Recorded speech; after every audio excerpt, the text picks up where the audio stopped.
Good evening, members, officers, members of the public, and people watching us at home. And welcome you to today's planning meeting. And special welcome to new members. I think we've got 1, 2, 3, 4 new members here. Yeah. Right. Can I ask everybody to put their phones on silent, please?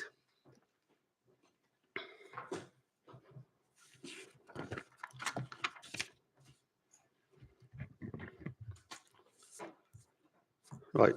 Item 1 is apologies for absence. Bill? I've had apologies from councillors Lowell and Stroud Turp, Chair. Thank you. Any more apologies? Nope. Okay, item 2 is the declaration of interest under the Town Planning Code of Practice and any other communication from members. Yeah, Councillor Bowring? So on this first item, I know both the applicant and the objector. They have both approached me about it, and in both instances, I've told them they should direct their points to my ward colleague, Councillor Dunn. Thank you. Yeah, Councillor Parman? Chair, I have received communication regarding agenda number 4, 5, and 8. Thank you. Any more? Yeah, Councillor Todd? Had discussion with the boat owner and received an email from him and other correspondence from people either supporting or objecting the applications on the Gunnersbury estate. Okay, Councillor Raza? Thank you, Chair. So again, I've got communication from agenda item number 4, 5, and 8. Okay, I think we all had on that. And any more? Oh, yeah, sorry. Go on. I was just going to say I've received the same emails. Okay, Councillor Bruce?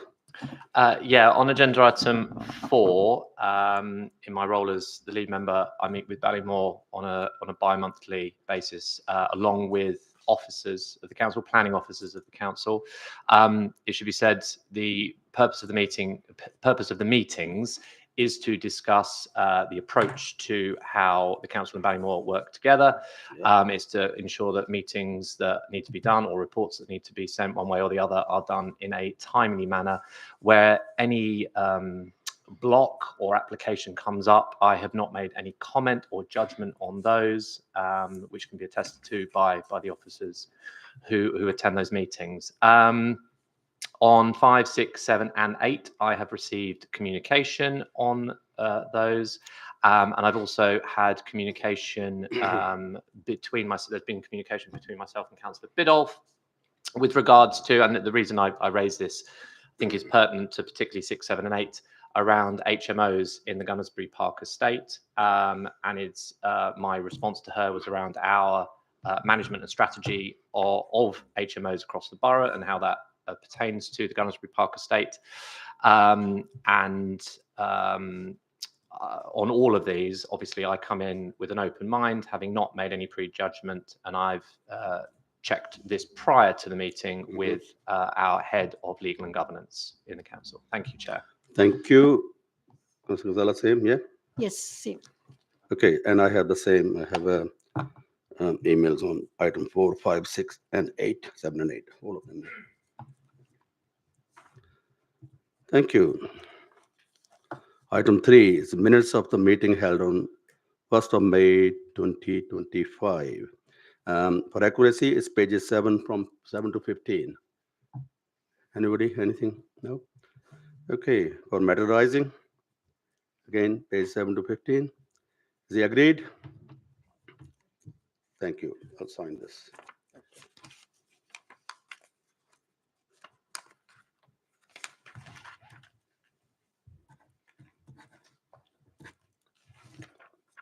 There we go. Right. Item 4 is land south of Brentford High Street, Block H, pages 16 to 46. You taking it, Matthew? Chair, can I make a point of order, Sorry, yep. please? The learned clerk forwarded to me a document produced by the applicant dealing with this project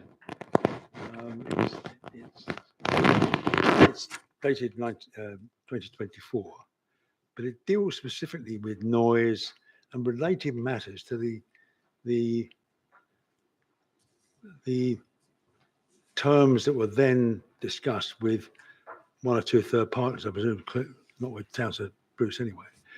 I just wonder whether it was fair to put that document, circulate within members and not put it in the public domain.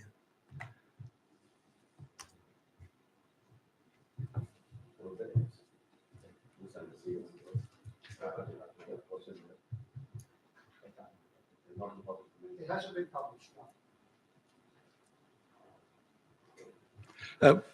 But on the basis of the equity,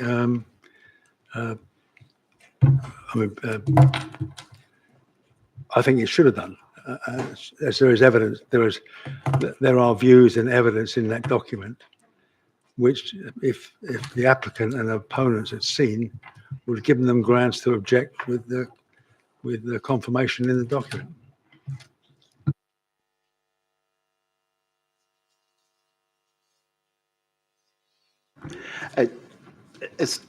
I've seen the document as well. It's applicants and objectors are entitled to send documents to members. There's nothing to stop them doing that. If you when I looked at it, it's more like a little brochure type thing that you would see, you know, in a marketing context. I don't think there's additional information in there that would change the vast information that's been provided on the application itself. Onto that, well, I hear what you're saying, and normally I wouldn't pursue it. But there's evidence, there's confirmation of quite detailed planning, hitting some of the raw nerves of the application that comes before us tonight. Yeah, Councillor Todd, we had similar documents in the past on the day of meeting. So is this exactly the same thing, I think? I disagree. Okay, well, I've made my point. I think the objector may be materially disadvantaged by not being aware of these meetings and those conditions then placed within the planning department. Okay. Yeah, I think everybody heard that, noted. Yeah. Thank you. Okay, Matthew, to you. Thank you, Chair. Good afternoon, everyone. My name is Matthew Rees. I'm the Head of Development Management, and this is Plot H, land south of Brentford High Street in Waterside in Brentford. So the first slide that I'm showing you is a planning application, which was part full part outline that was approved in April 2015. This is an application for 876 new homes and 111,000 square meters of commercial floor space. So you can see that it's been broken down into parcels on that screen. I'm going to focus on the parcel that is relevant to this application and explain why now. So an outline planning application is essentially an application that, as it's self-explanatory, is an outline of a proposal, and then it reserves certain matters for a decision at a later date. So just to be clear, this outline planning application has been approved for a building on this site, which has certain design parameters attached to it. And then the applicant in 2015 reserved certain matters for further consideration down the line. So we are now down the line, and I will explain in a little bit more detail what those reserved matters are further on in this presentation. But also to point out, just the lands to the south of where you can see Plot H on this plan, Plot H being relevant to this application, is it's the Boston Manor and Grand Union Canal Conservation Area.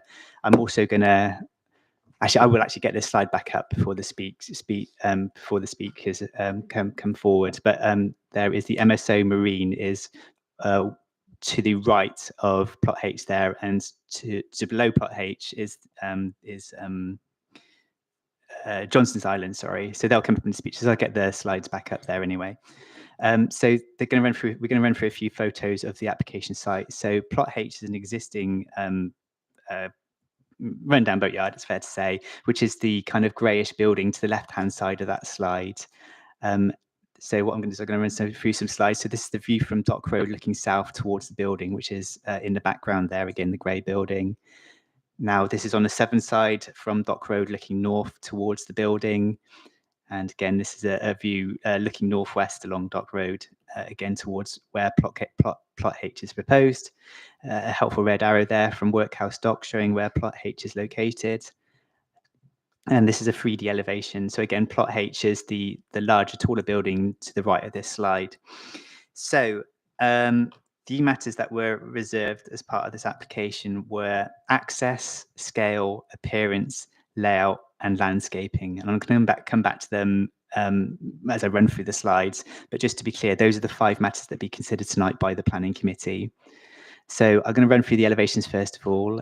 So this is again from Dock Road looking north. This is from Johnson's Islands Bridge. And then some floor plans. So this is the ground floor plan. So what you're looking at now is the shared parts of the residential units, a food and beverage store, which is the yellow area of the left-hand side. And then we've got some plans that move up through the floor plans, looking at the residential units.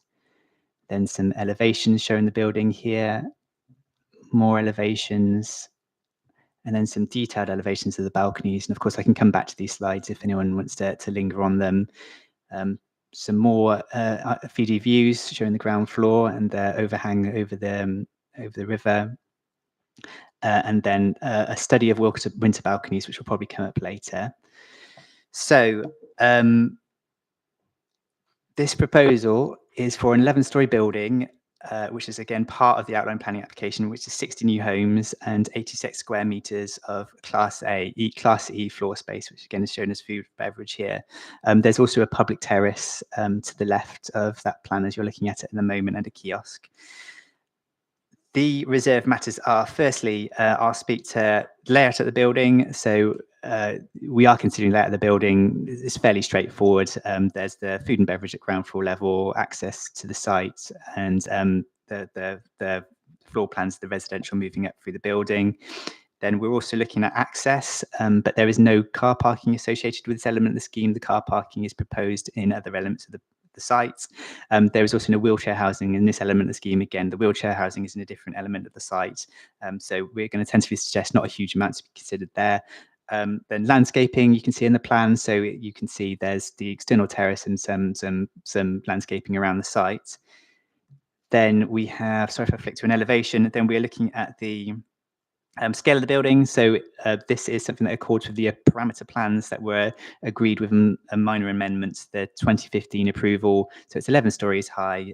This is comparable to other buildings in the area, specifically the Heidelberg site on the other side of the river. And the appearance is here. So it's a contemporary interpretation of a dockside warehouse. It is consistent with the design code that was approved back in 2015, and it is consistent with the rest of the Ballymore development scheme. So again, the committee report does run through a number of issues, and noise is going to come up. I haven't listed things like noise, sustainability and such as part of the reserve matters, but what we would say is that we are still considering things such as noise, such as sustainability within the context of these reserve matters. So we can't object to the principle of the scheme.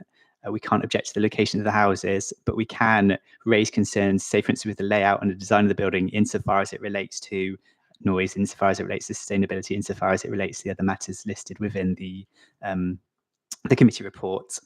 And I think I'll leave it there if that's okay, Chair. Thank you. Questions for Matthew, members? Yeah, Councillor Bowring. So just make sure I've understood it right. Does each flat have 2 balconies? No, they don't all have 2 balconies. Hopefully I'm showing you the plans here. I don't know how easy they are to see, but they have one balcony, and I think some of them have no balconies. Is that correct? Sorry, each flat has 1 balcony, excuse me.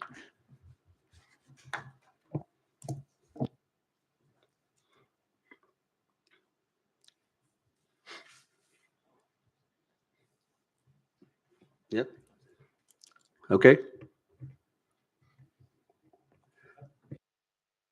Any more questions from members? Yeah, Councillor Todd, yeah. You would have seen this document I was speaking about earlier. It goes back to the approved 2015 design code, well, it importantly says that the need to mitigate noise from the adjacent boatyard. Elsewhere in the report, it sort of hangs in the air. As I understand it, this is a commercially viable boathouse that during its operations uses paint, hammers, and very heavy duty industrial equipment that generates an awful lot of noise. But that noise is spasmodic. And I'm not quite sure. Whether you confirm when you did your noise testing, did that form part of your measurement, or was it too short? Thank you, Councillor. Because speakers were going to talk to noise and what I refer to as the agent of change principle, I was going to save it for later, but that's fine. I can answer it now. I mean, specifically, yeah, they did noise reports for this current application. So they are up-to-date noise reports, which assess the background noise level and assess the impact of that background noise level on the proposed residential units. I will speak to agent of change principle then, if that's all right. So what agent of change principle is, it's contained within the London Plan. The principle is that if you are building residential properties next to a noisy commercial use, which I think is fair to say that the boatyard does constitute that, we need to ensure that the noise from the boatyard does not impact adversely impact the internal noise environment of the proposed scheme. So essentially, we're looking to ensure that these units do not suffer a significant level of noise impact as a result of the boatyard. That's the agent of change principle. So to undertake this, the applicant has done noise tests to establish the existing noise level from the boatyard, and then they have presented us with that information with an analysis which we've assessed, which our noise officers have assessed, and our noise officers are satisfied that with suitable conditioning, it is possible to ensure that the internal noise environment of these properties is at a suitable level. Okay, can I respond to that, Chair? The expression agency of change, we're aware of it because we dealt with one some time ago, but it's a very important criteria. And it's quite interesting to note that you yet haven't drafted suitable conditions to address that. Would you like to comment?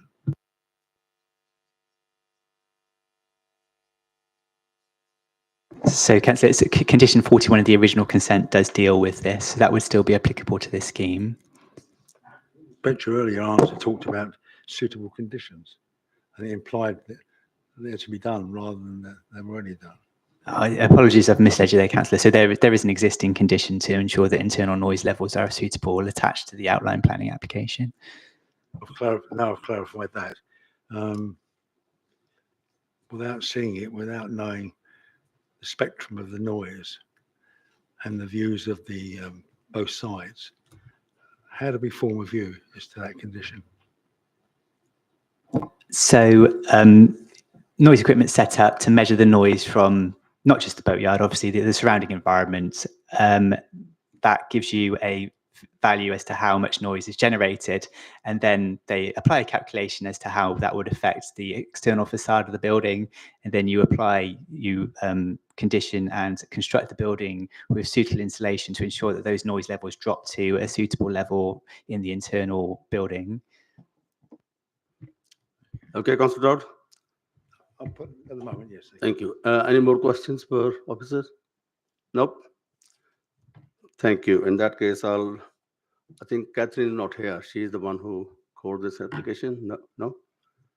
Yeah, Councillor Boring. Chair, Councillor Dunn is on holiday. Oh. She did email all members explaining her reasons for the call-in. Okay, thank you. So in that case, can I invite the objector, Jake Oliver, please? Mr. Oliver, yep, take a seat. You'll be given 5 minutes, and we'll remind you when it's 30 seconds left. Okay, press the big button, and your time starts when you start talking, yeah?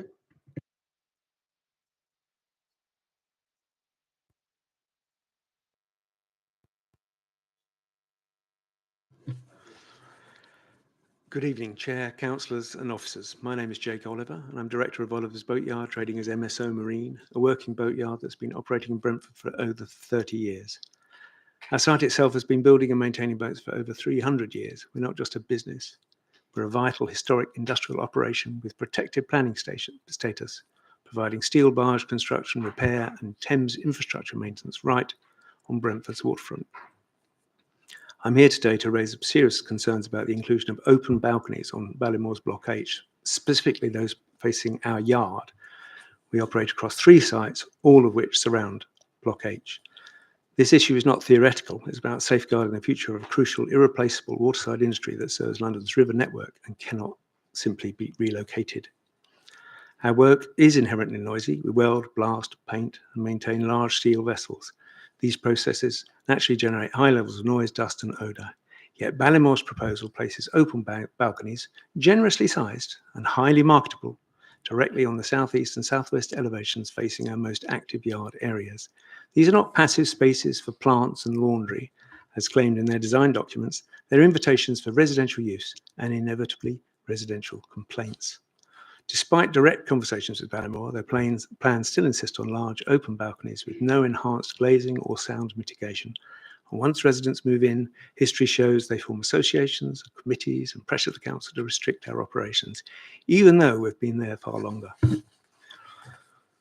The noise monitoring conducted for this application is both strategically limited and misleading. Suono's report acknowledges no significant noise-generating activities within the boatyard were understood to have taken place during the survey period, meaning the data they relied on simply does not represent our typical working conditions. When we insisted they assess the jet wash, our noisiest equipment, they confirmed it was a dominant source of industrial sound, yet they dismissed it entirely from their impact analysis, claiming it does not operate frequently enough to be a typical noise source. That's unacceptable. This is core equipment in our boat preparation work, and while it may not run daily, it's essential and expected any day of the week. If open balconies are approved based on underrepresented data, future complaints are inevitable, and every complaint risks curtailing our operating hours, limiting vital processes, even threatening the viability of our business, despite the fact we were here first. This committee has already handled a very nearly identical case at Montgomery Wharf for Fairview development. They included balconies on there which faced our yard, and you imposed a condition to requiring them to either be removed or replaced with winter gardens. Fairview complied, the issue was resolved. Now Block H is even closer to our yard than Montgomery Wharf, so why should Ballymore be allowed to do less?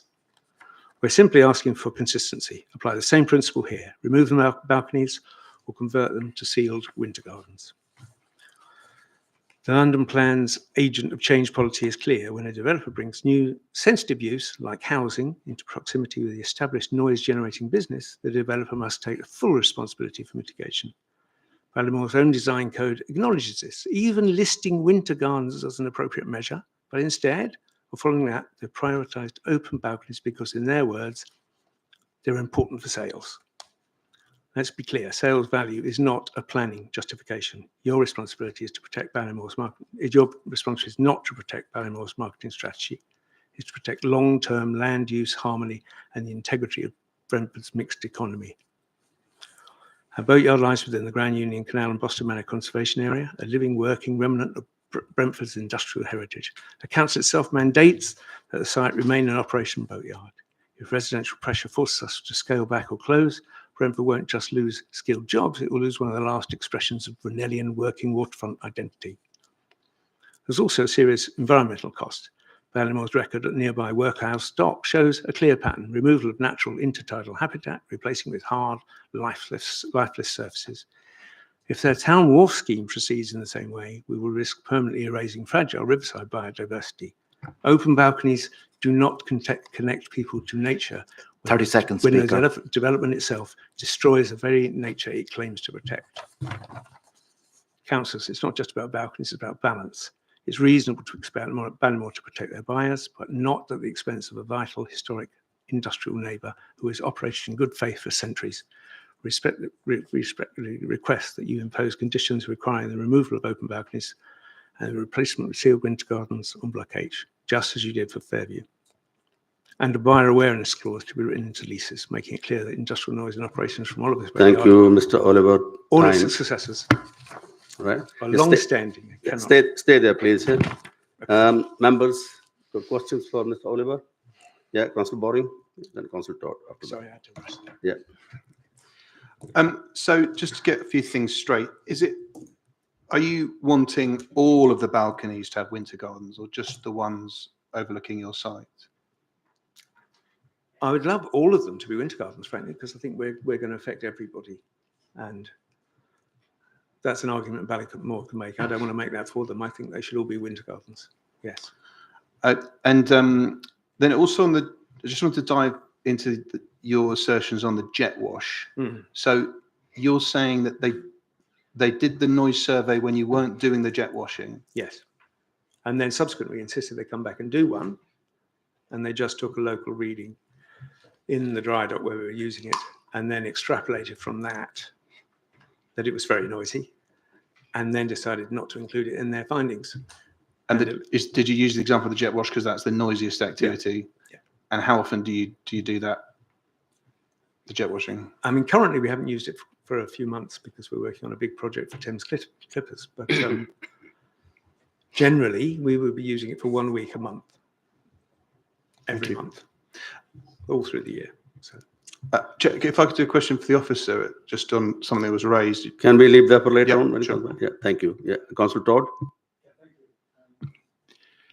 This document I've got from says it should be noted that the boatyard does not carry out noisy activities on or near the stretch of River Brent adjacent to plot H, nor do they use Johnson's Island. Would you like to respond to that? well, that's completely untrue. It's completely untrue. Of course, yes, of course, we are the other side of Dock Road Bridge. I mean, you can see on the plan behind you, Councillor Todd, I'm sorry, that would be turning round, but we are very close to it. We're close to the Montgomery Wharf, in fact. So that's not true.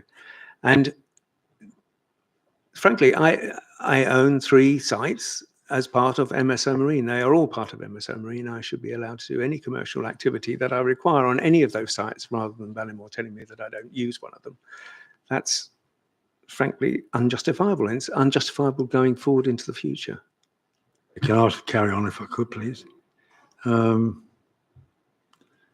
This agency of change, what protection does that give you?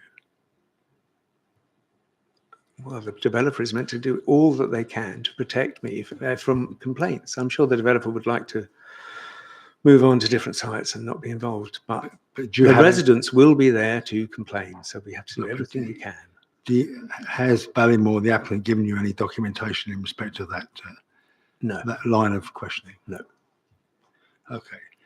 My final question is, it's quite interesting, a number of the photographs or pictures I've seen are all taken from the back of the block rather than you can't see the water. So can you help me with, there's an inference here, there's mitigation with some of the larger balconies. As far as you're concerned, is there any mitigation of flats adjacent to the river? Not with the balconies. No, the balconies are on the southeast, southwest, and northwest end, as I understand it. 2 sets of balconies would face Johnson's Island. 1 set, over 2 sets, I think, would face the main yard. So I don't know if we've got. Thank you. Any more questions for Mr. Oliver? I can't see any more hands. Thank you, Mr. Oliver. You can go back to take your seat, please. Thank you. I have this statement printed 20 times if anybody wants. And can I invite the applicant, Luke Emerton, please? Mr. Emerton, same thing. You'll be given 5 minutes, yeah? Yes, thank you, Chair. Thank you. Councillors, good evening. I am Luke Emerton from DP9, acting as the agent for this planning application. The presentation from your officers has been very clear and the recommendation is very sound. Your officers have correctly made this assessment and concluded quite rightly that the proposals accord with all of the policies within your development plan and should be granted planning permission. You will be aware of the history of the site and the significant regeneration benefits that it will bring to Brentford and Hounslow. Indeed, the completion and occupation of phase 1 has already begun that positive transformation of the site. It's important to reiterate the points raised by your officers in respect to the nature of this application that is before you in terms of the reserve matters approval, in terms of appearance and design. And these matters are very carefully scrutinised by your planning and design team, who again have concluded positively in support. However, you will have heard just now, there remains isolated local opposition for the proposed development, which is not unusual within your borough or this part of Brentford. It's very important for members to understand that the applicant has engaged with the immediate neighbours, local residents, local groups as part of the consultation process in developing this scheme to ensure that every element of the scheme is understood by neighbours and every issue is addressed where this is practical and feasible. This includes the matter of noise, which seems to be the key matter, and the issue of agent of change and the relationship with the boatyard. Now, to respond directly to some of the comments that you've just heard, we do have open balconies. And we haven't dismissed the issue of agent of change. We have undertaken the necessary technical noise assessments, and they've been undertaken across a period of time. I'm not a noise expert. The objector is not a noise expert. We employ noise experts, and they determine it against British standards. And those British standards are there to ensure that the nature of the accommodation meets the standards and is an acceptable level of noise. If I pick up on the point of agent of change specifically, the London Plan talks about separating new noise-sensitive development where possible from existing noise-generating businesses, and through distance, screening, internal layout, soundproofing, insulation, and other acoustic design measures. All of those, I can assure you, all of those are incorporated into the scheme to ensure that the internal living accommodation of the units is such that it's acceptable against British standards, to the point there would never be a point of residents objecting to the noise. The objector has just admitted to you that they very rarely use the noisiest jet wash. Hasn't been used for 2 months. So it's a very intermittent noise that doesn't regularly affect residents. You'll see from the map that was on there earlier, the Fairview scheme is actually closer to Plot H. It's the grey perpendicular line. If you drew that line down there, it's closer to the main body of the boatyard, let's call it, rather than Johnson's Island or Town Wharf. As we understand it from the residents who live in Town Wharf and have been on the boats for many, many years, they have never once complained about the noise generated from the boatyard. And they have been sitting there, and they are close to the boatyard. We don't believe that there is an issue here. Your officers have very carefully assessed the policies, and we support their recommendation that's in front of you this evening. Thank you. Right. Questions for Mr. Hamilton, members? Yeah, Councillor Boring. So just about this noise assessment, so I'm reading the officer's report. It said that the smaller balconies on the site facing the boatyard were used mainly as areas for drying, washing, or growing potted plants. Is that your position? I believe so. I don't know if officers could bring up an image of one of the images of the scheme itself. You'll see that we have the larger almost like diving board kind of balconies are the ones that face in a southwest direction. Thank you. So says here they're screened from the boatyard by the building, and then you've got the smaller balconies that run on the angled kind of, I guess, eastern elevation. Yes. And so it says here they'd be used mainly for areas for drying, washing, and growing potted plants. That's your best guess. Yeah, best guess. I could. And so because of that, you decided it not appropriate to apply the specific noise limits in line with BS 8233. That was the technical advice from our noise experts that they were, because of the way they would be used, the size of them, and because the way they would be used meant that they could apply that standard, or sorry, they didn't need to apply the BS standard, which is a higher threshold for the larger, more usable balconies, which are effectively an extension of the flat because of the size that they are, rather than the smaller ones, which are the kind of incidental spaces. So was BS 8233 applied on the larger balconies? I believe so, yes. So they passed that because they're screened by the building. But you didn't apply it here because they're smaller and they're just used for places like plants and. Yeah. Thank you.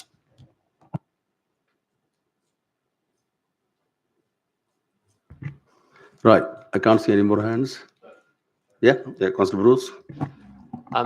So, clearly we're here to, the main issue is about the noise and the balconies and that element you've described and the officers have described well about the differences and how noise mitigation within the building and, in your words, the incidental nature of the smaller balconies. I suppose in terms of taking a step back away from this particular issue, but thinking about the planning application as a whole and the site as a whole, if you've got some flats with big balconies that are much more usable, again, your words, and these incidental ones, what is there for those residents on that side in terms of having the same sort of facilities, amenities, outside space as the rest? What does the site offer that they're not going to miss out? Because I want to take a step away from just the specific thing, and I know is the main issue, but I'd like to understand that a little bit. Well, through the London plan, there is a requirement for every unit, every residential unit will come forward in front of this planning committee to provide amenity space. There's a minimum requirement, 5 square meters, and that ratchets up as the size of the unit gets bigger. Hence the reason why there are larger balconies on one side compared to the other, because if you look at the layouts, there will be smaller units and larger units. But that doesn't mean, with the application here before you, we're looking at the landscaping, as your officers have said, as one of the reserve matters. Don't look at the landscaping in terms of the red line that sits around the plot, because this site, the whole of the Brentford Waterside site, is heavily landscaped. Public realm, beautiful public realm. Just in front of this site, actually, there's a large open area with play fountains and things like that for kids to play in. And then there's the new link now to the river path. I should also pick up, on one of the comments from the objector about biodiversity, landscaping and things in the river. That's plainly untrue. It looks like a hard landscape at the moment because of the nature of what's there, but you've got to let planting grow. There is a commitment with the EA and with the council to make sure that we bring forward strong biodiversity and ecological enhancements to the scheme that were never there before. Members may remember what this site has looked like for 30 years before this was developed, and this is a significant enhancement. So that's very helpful. Going back to the noise issue then, so we are very clearly talking about balconies as opposed to the internal space. I think that's perhaps accepted. I don't know. I probably should have asked the objector that, actually. So it's clear from the report and what's been said here that the internal space is as protected as it can be, and the balconies on that side. I would ask about the noise assessment, taking into account the wider noise of the area. This is a town centre. This is going to be, it's difficult to know as well, because it's going to be even busier than it is at the moment, with activity underneath, with activity on the high road, with planes going overhead as well. So as difficult as, I suppose, I'm not asking you to judge what's going to happen in the future, but on the noise assessment, on the noise that's there now, clearly that the works are the noisiest, but how does it take into account other noise that is around the site as well to sort of balance that out? Because I completely understand the objector's concerns about this, and that's, I'm saying it absolutely out loud and publicly, it's not something we would want to happen to them, but equally got to be clear that what else is happening in the site as well. So I'd like your thoughts on that. Yeah, absolutely. This is a background noise assessment that's undertaken as a survey of the existing area. So there is, you've got planes going over as one. You've got Brentford High Street, which is a busy high street. You don't at the moment, but when phase 2 comes forward, obviously a lot more people in the area. So there is, and then you will have these kind of spikes that happen when the boatyard are undertaking those works.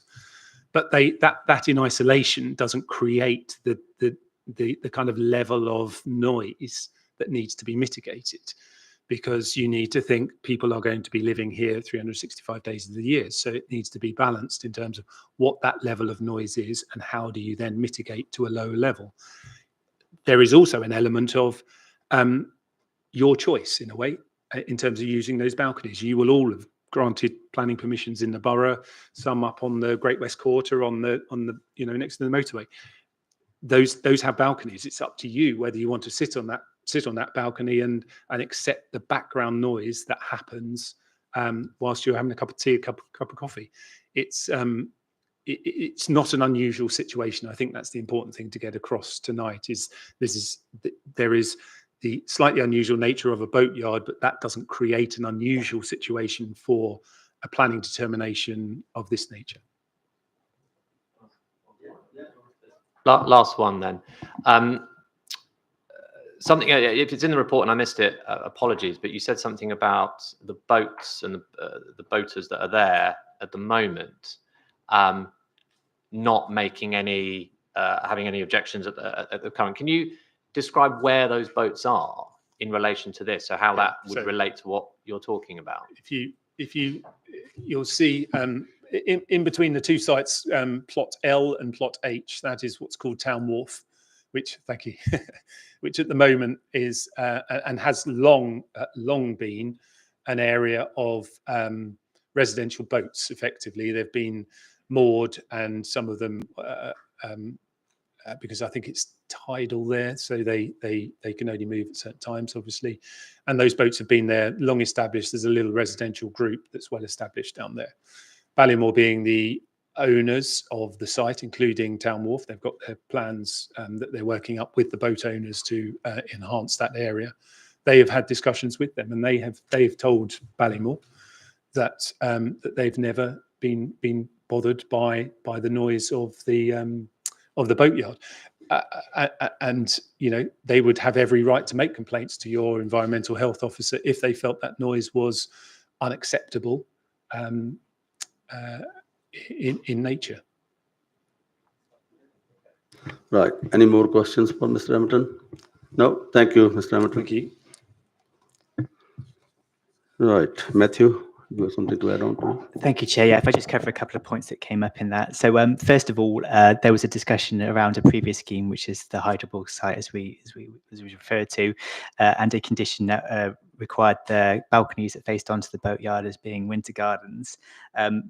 What is being proposed in front of us today is not winter gardens, it's balconies, and the applicant has the right for it to be considered as such. So we are considering it as balconies at this stage. So I don't believe it would be lawful to require, sorry, Jimmy's just nodding along. Yeah, so it would be lawful for us to install a condition to essentially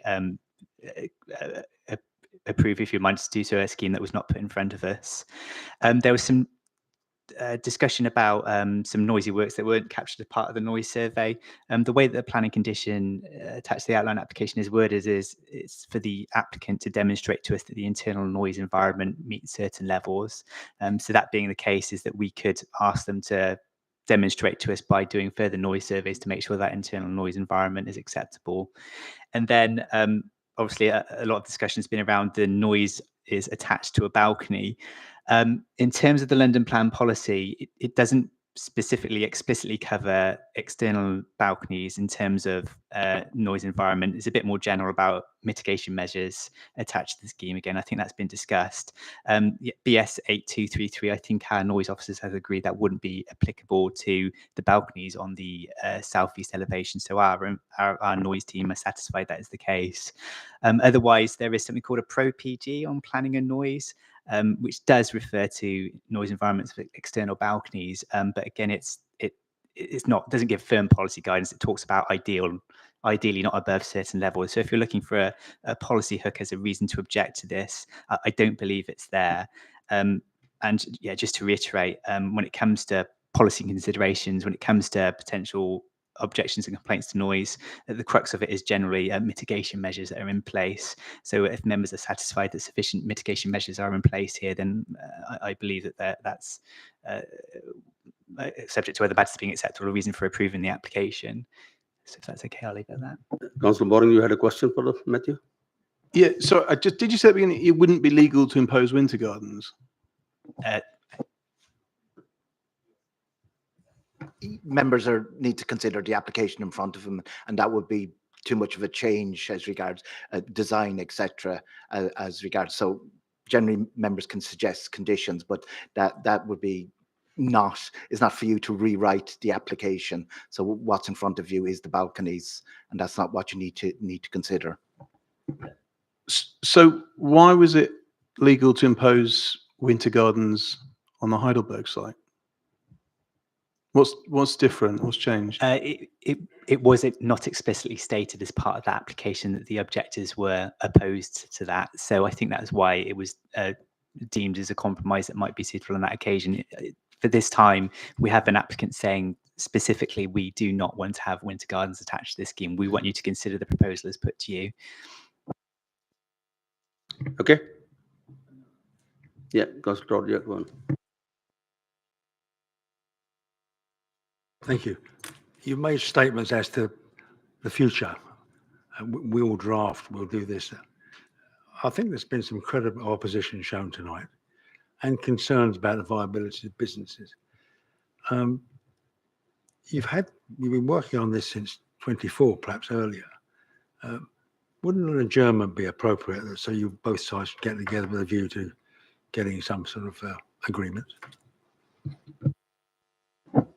I mean, you're referring to a deferral of the application. I mean, it is members' prerogative to defer an application if they believe additional information would help with their decision making. But in this case, we do have the noise surveys put to us, which do establish the background level. These noise surveys were reviewed by our own noise team, who believe that these surveys were sufficient to make a decision on them. So our suggestion is that there aren't sufficient grounds to defer this application, given the information that's been presented today. Can I respond to that again? I'm pushing my point home. You've said that things will take place in the future to address the matters that are of concern now. That's an awful amount of good faith. And if I was one of the parties, I wouldn't accept it if it was a commercial transaction. So I think a deferment would be wholly appropriate. So this planning condition, as referred to, was attached to the original scheme. It was always in the future. It's a condition that has been accepted and approved by members of the planning committee. And it says for each stage of the development, noise surveys will need to be undertaken to demonstrate that that specific element has a suitable internal noise environment to be acceptable. So that's actually a condition that's already been placed and approved on the scheme. Part two of that, the agency of change. Can you convert that into layman's language? So agent of change is there to very basically prevent people moving into this block from objecting to the noise from the boatyard and have consequences on the operation of the boatyard. Obviously, the worst case scenario is the boatyard would have to shut down. So what this condition does is it kind of flips the responsibility. So whereas the agent of change principle requires the developer to demonstrate the internal noise levels are acceptable. If, say, for instance, a resident within Block H were to raise objections to noise from the boatyard, as we are clearly fearing in this forum, we would reverse that and flip that back on saying, well, if you are objecting to the noise levels from the boatyard, you have not complied with your planning condition. Ergo, you have not done what you were required to as part of this planning condition. So they'd almost be forced into a corner there. Sorry, it's a horrible way to put it about future residents, but notwithstanding that is covered by the condition. Okay, right. I can't see. Yep, Councillor Boring. Very quick, Chair. Would it be legal to put a condition for winter gardens on the small balconies that will be used for drying, washing, or growing potted plants? I think, as I said before, it's not within your gift to rewrite the application, and I think there would be a change in design in relation to putting winter gardens. The applicant has clearly stated it includes balconies, and that's what you're considering in front of you tonight, I'm afraid. Right. I can't see any more hand. It's open for debate. Members? Anybody? Anything? No? Yeah. Councillor Mosley. Thank you. This is my first planning meeting, so forgive me for trying to get up to speed very quickly. So I come from a generation that would love to have a balcony, but very few places are available for this. So I am generally reluctant to hear arguments that try to remove balconies. Having said that, I think we have heard very eloquently the potential concerns of this site. The sort of mindset that I've had through this is that clearly we would like to have as many balconies as possible. However, we have seen that obviously there are these issues. I think the council have outlined quite clearly that the noise assessment that they've had is acceptable, and that the concerns that were raised about the potential quality of those surveys is not necessarily shared by the council. So as a result of that, I will be voting for this approval. Thank you. Right. Any proposals? Anybody proposing anything? Well, it's been officer proposing for recommendation is for yes, should be approved. I need a proposal from anybody. Yeah, are you proposing something? Can we have a seconder? Councillor Sidhu? Okay, it's been proposed for approval and seconded. Can I take a vote for approval?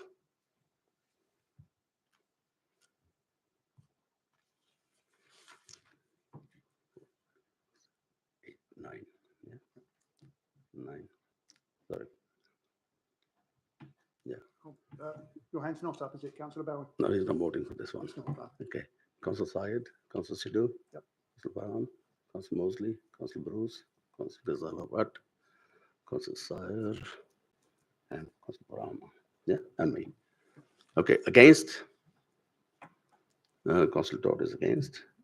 Any abstentions? One abstention. So consider.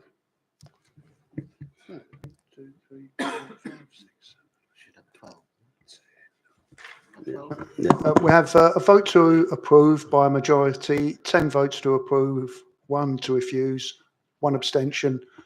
If anyone's counting heads, Councillor Ahmed wasn't here for the entirety of the presentation, and I'm afraid he can't vote on this one as Whitey has kept her hand down.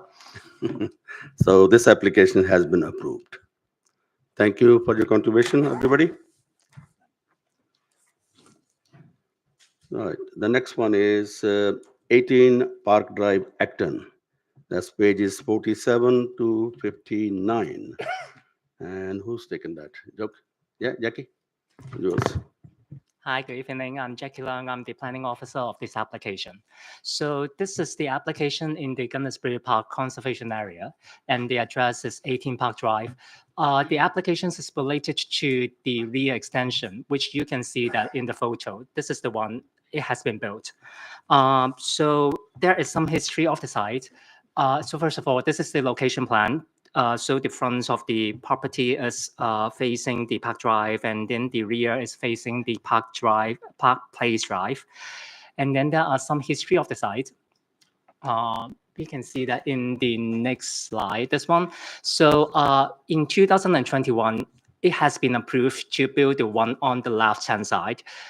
There is the rear infill extension. And then the applicants has built the one in the middle. You can see that there is some differences. For example, there is some differences in the eaves. The triangular eaves of the original outrigger has missed. And then the fenestration of the door and windows is not exactly the same as the one that has been approved. So our enforcement team has taken action. And the applicants has applied for 2 retrospective applications in the last few years, which has been refused. And then the applicants has also appealed for once. It has also been dismissed. It means that the one that has been built is not building according to the site and is not acceptable. And that's why they have the proposal right now, which is on the right-hand side. The right-hand side is the proposal right now. And then, so you can see that the one that, this is the proposed plan, and you can see that there is the reinstatement of the east, the triangular one, of the original outrigger. That is the major change in the proposal for this one when compared with the previous one. So when we do the assessment, the acceptability of the proposal is not based on whether it has been built according to the previously approved plans, because this is a new application. And also it has been confirmed that it has not built according to the approved plans. And then so we need to do the assessment about whether the new application, the new proposal will have harm on the conservation area, and also would that be harm on the adjoining neighbors. And then first of all, if we talk about the harm on the conservation area, the new proposal has not been objected by our conservation team. And this one is in a conservation area. So it is one of the reasons for us to recommend the approval for this one. And then we also look back to the appeal decision. And then we see that one of the reasons for the refusal, the dismissal reason for the appeal is that there is the missing of the eaves at the original outrigger, which affects the relationship of the original outrigger and also the extension. And the planning team believes that with the reinstatement of the eaves, it would help to solve the problem. And then also it would also balance the outrigger of number 18, which is the site, and also the outrigger of the number 16. And then there is also one concern from the objectors and also from Councillor Biddock when she called in the application, is that the height of the extension is not exactly the same as the one that we have seen in this drawing. We have confirmed in our previous report that there is a 16 centimeter difference in height. And then, but then our belief is that it has been built over the raised platform. And in the planning rules, if the raised platform is less than 30 centimeters, it would be permitted development, which means that they do not need to have our approval, and they do not need to show that in this drawing. But then we still do the assessment, and our assessment is that the 16 centimeter of difference in height would not result in a loss of height, would not result in a loss of light, privacy, and enclosure issue to adjoining neighbors. And that's why we recommend the approval of this application. Thank you. Thank you, Jackie. Questions for the officer? Yeah, Councillor Boring. Thank you, Jackie. So I just want to make sure I got it right. On the left was the original, as I'm looking at it, on the left is the original consented application. In the center is what they built, which wasn't quite right. And on the right is the new retrospective application. Yes, it is. And the main difference is the eaves, or rather the diagonal ridge line in that middle one doesn't come all the way down. And on the right-hand side, it does come all the way down. Yeah, this is the one we are talking about, which is the eaves. You can see that over here. They have cut in the original eaves, so the triangular part is missing. But then in this one, the proposal, they will reinstate the original eaves. This is the major change. And can you explain why the image on the left is unacceptable and why the image on the right is acceptable?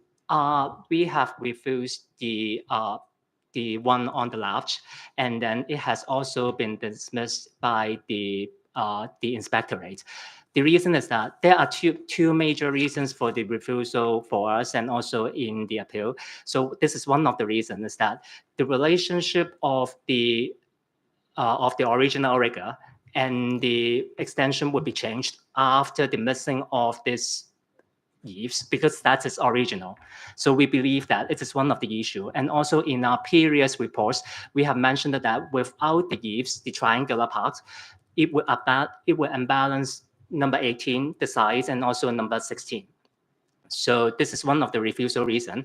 And then the other one refused by us and also is dismissed by the inspectorate, is that there is the problem of the window and door fenestration. So this is another reason. We can see that in the previous one, because you can see that the fenestration of the originally approved one is thicker, but then the one that right now we can see is thinner. in this proposal, there will be no change to the fenestration. But then our assessment is that if we only consider the harm caused by the fenestration, the harm is relatively low because it is at the rear. And then also at the same time, because the extension is modern, so the harm is relatively low. If we just take into account of this fenestration, it does not significant enough to be refused. Thank you. Right. Any more questions for the officer? Nope. Thank you. Can I now invite Councillor Biddulph? Councillor Biddulph, you will have 5 minutes, yeah?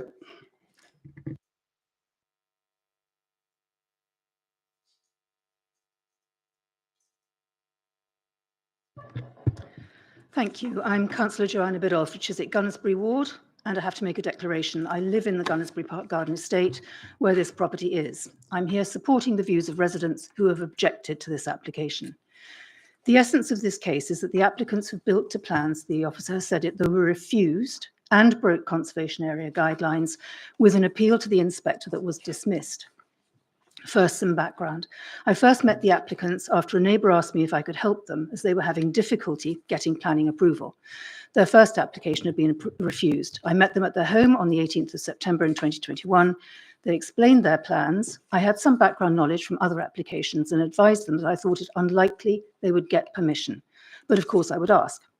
The main issues were changes to the height and design of the extension, its impact on the roof line, which is a feature of the estate, and the style of the windows, also features of the estate. They had pushed back, and the planning team had responded, and I quote, "We are still of the view that we should resist the loss of the original window opening, form of the single-storey rear projection, which affects the eaves, as these are a distinctive feature of the terraces. We've been keen in other applications to retain this feature as it better retains the original character of the house in the council's view, and therefore wish to be consistent in our approach." End of quotation. The applicants were advised they could appeal to the inspectorate. The applicants offered a minor amendment to the windows and planning agreed. Significantly, the delegated report noted Local Plan Policy SC7 expects development to complement the original building and harmonise with the wider area. Local Plan Policies CC1 and CC2 seek to ensure that development complements the character of the area through good design. Policy CC4 of the local plan seeks to conserve and enhance the significance of the borough's heritage assets, conservation area. The applicants pushed back again, referring to other properties, and the planning team's response was, "These applications were approved a few years ago, and due to the distance from your site, we do not consider that they have now set the precedent for how to extend this type of house on the estate. I've recently dealt with a couple of applications on the estate in which similar amendments to yours were sought to preserve the integrity of the original rear hipped roof projection."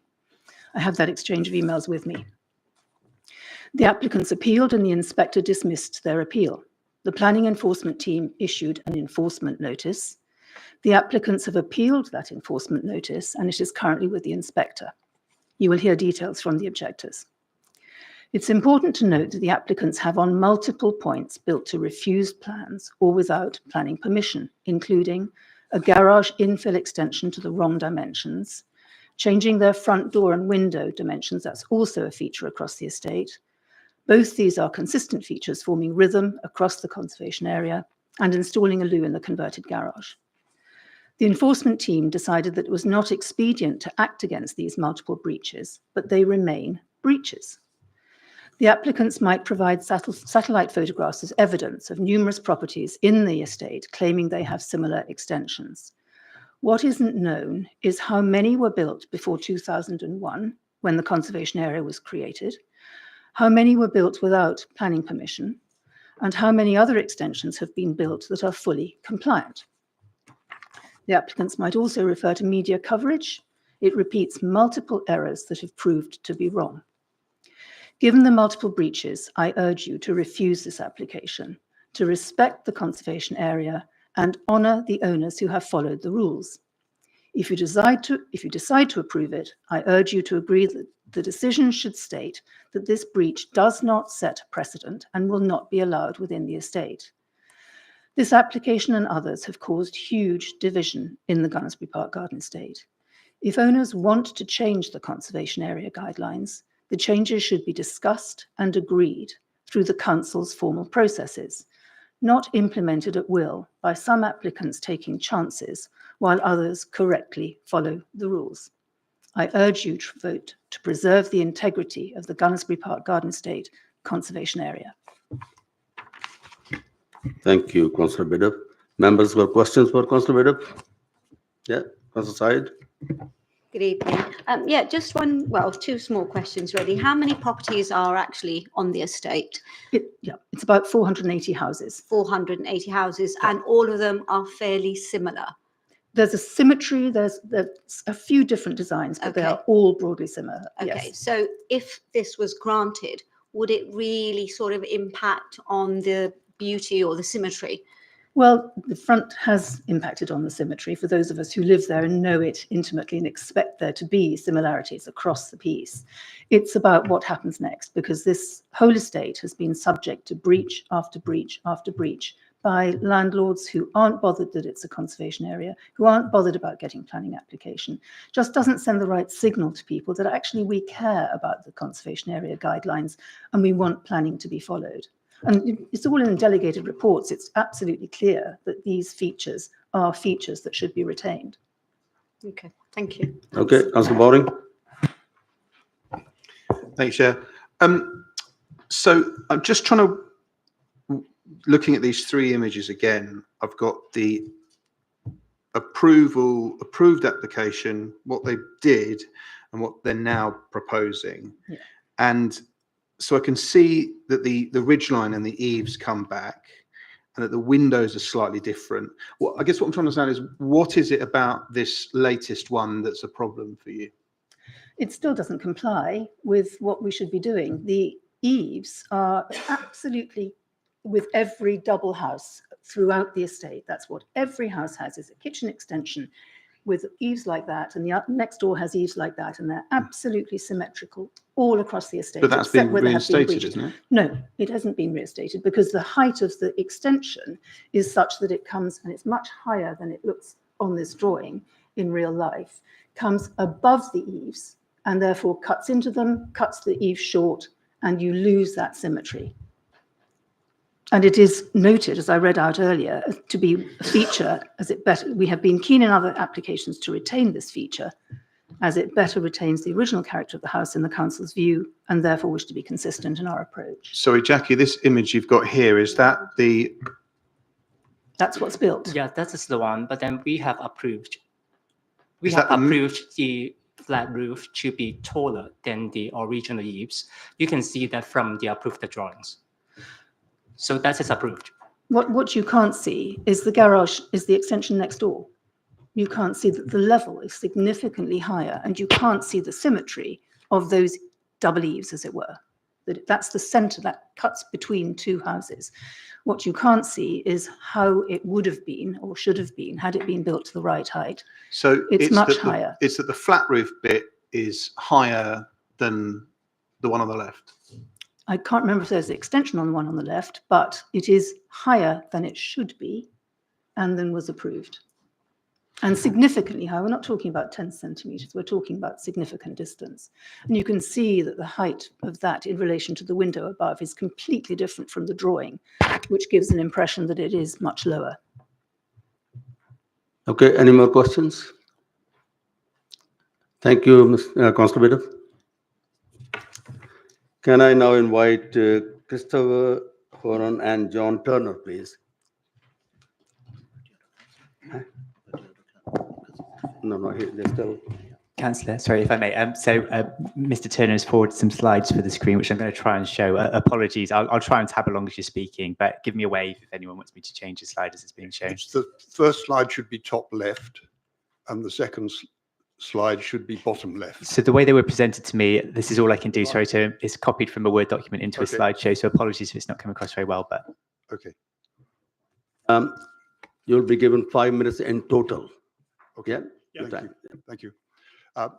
Chair, councillors, I'm Chris Hurren. I live opposite 18 Park Drive and was previously on the Residents Association Committee. And I'm John Turner. I'm a neighbour of 18 Park Drive. I live in 20 Park Drive, and I'm also a current member of the Residents Association Committee. So Mr. Turner and I strongly object to this application and urge the Planning Committee to reject it. The Gunnersbury Park Garden Estate has been a conservation area since July 2001. All property owners on the estate know it is a conservation area. Over many years, the Residents Association and wider community have firmly supported the maintenance of the conservation area and its guidelines. Many residents have altered their properties in compliance with approved plans with no problems. There are some omissions from the report that you have been looking at. So if you look at the top left picture, slide 1, the report omits the drawings that were in the original rejected application of 31/3/2021, shown here. In rejecting this application, the delegated report includes the conservation area guidelines state that the original rear extensions form a special feature of the building or rhythm of the terrace, which must be preserved. And the original windows of the single-storey rear extension, which feature on each projection along the terrace, would be lost and harm the character and appearance of the conservation area. Now, if you look bottom left, slide 2, the report omits that drawing as well, which was from the original approved application of the 28th of June 2021. So please note the height of the infill, the retained roof line of the original rear extension, and the conservation area compliant fenestration arrangement. Clearly, in this application, the applicants knew precisely what the rules were.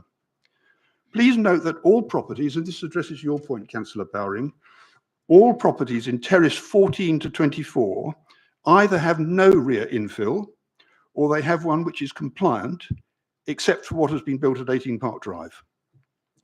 The report also fails to mention that the planning inspectorate's rejection of the appeal, following that, the council served an enforcement notice, and that enforcement notice is currently the subject of yet another appeal with the planning inspectorate.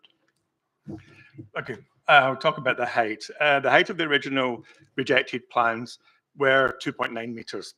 Described, and you can see from, maybe you can see from the picture, but it's actually been built to 2.9 metres.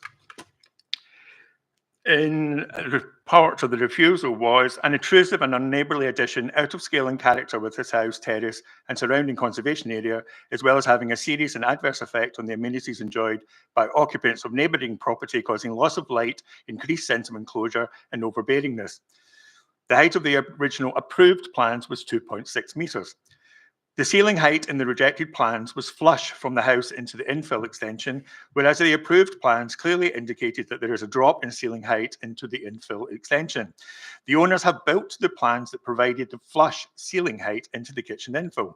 This could only have been achieved by building to the rejected plans. On an initial visit in March, the enforcement officer confirmed he could not measure the wall, but the owners had confirmed that they were building to an approved plan, and he closed the breach. Both statements are inaccurate, as I watched the officer measure the wall. After I complained to the enforcement team leader and provided photographic evidence, he agreed they were not building to the approved plans, and in May 2022, he instructed the enforcement officer to issue an enforcement notice. This did not happen. The report states that the garden was raised by 0.2 metres. This is also inaccurate. The actual garden has been raised by 0.39 metres, as shown in the picture. Paragraph 7.14 of the report to this committee is therefore inaccurate. I am in no doubt that the actual build height is to the original rejected plan, as evidenced by my photographs. In particular, I urge the committee to ask the planning team to explain the ceiling height issue and how the applicants have been able to build their desired flush ceiling height whilst complying with the approved height as drafted. Paragraph 7.15 of the report in front of you is therefore misleading. Number 22 Park Drive received approved planning permission to build a kitchen infill extension in April 23 to the height restricted per the conservation order. During the build, it was obvious that they were attempting to build... 30 seconds, Speaker. Pardon? 30 seconds, okay. They were attempting to build the level as 18 Park Drive. An enforcement officer attended the property after a breach of planning report, and the owners were made to reduce the height back to the approved. This clearly shows that the enforcement team inconsistency between the two owners 2 doors apart. I don't have time to go through the fenestrations in any detail, but Chris has gone through it. So finally, in the planning department, they commented in the media, it should be incumbent upon anyone receiving planning permission to know what they must build in accordance. Thank you, gentlemen. Right. Okay, questions for the objectors, members? Just a quick one. Just want to make sure I've understood you. Yeah. Are you saying that that essentially they're measuring, they've raised the height of the garden? Yes. And they're measuring from the new height? That's what they're trying to suggest. And yes. you're saying it should be measured from the Well, I original height? have the wall in my garden, actually on my land, but it's in my garden and it's 2.9 meters. So this whole 20, the argument regarding heights is just vacuous. If you look at what they've done, they wanted an infill, a flush ceiling height into the infill. So they deliberately built to the rejected plans. And that's what I've been arguing ever since for the last 3 years. I understand that. I'm just trying to understand that. Yeah. So the height, so you're saying in your garden, are you next door? I'm next door. I looked So up you're right saying here. in your garden, it's 2.9 meters? The whole wall is 2.9 The wall is meters. 2.9 meters. From the ground up is 2.9 meters. But because they've raised the height of the garden, they're effectively They're trying to say measuring it's 2.55, but they built to the rejected plans. Thank you. Any more questions? No? Thank you, gentlemen.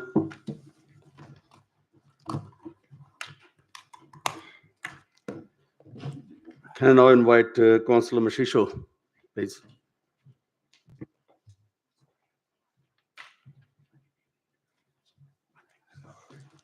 Councillor Mashisho, you've got 5 minutes, yeah? All right, thank you. Hi, everyone. Okay. I'm here to speak on behalf of the residents and to strongly oppose this call-in for the enforcement action. As has been made clear by the officers, the reinstatement of the eaves has now been put right, and the differences of height have been told as negligible.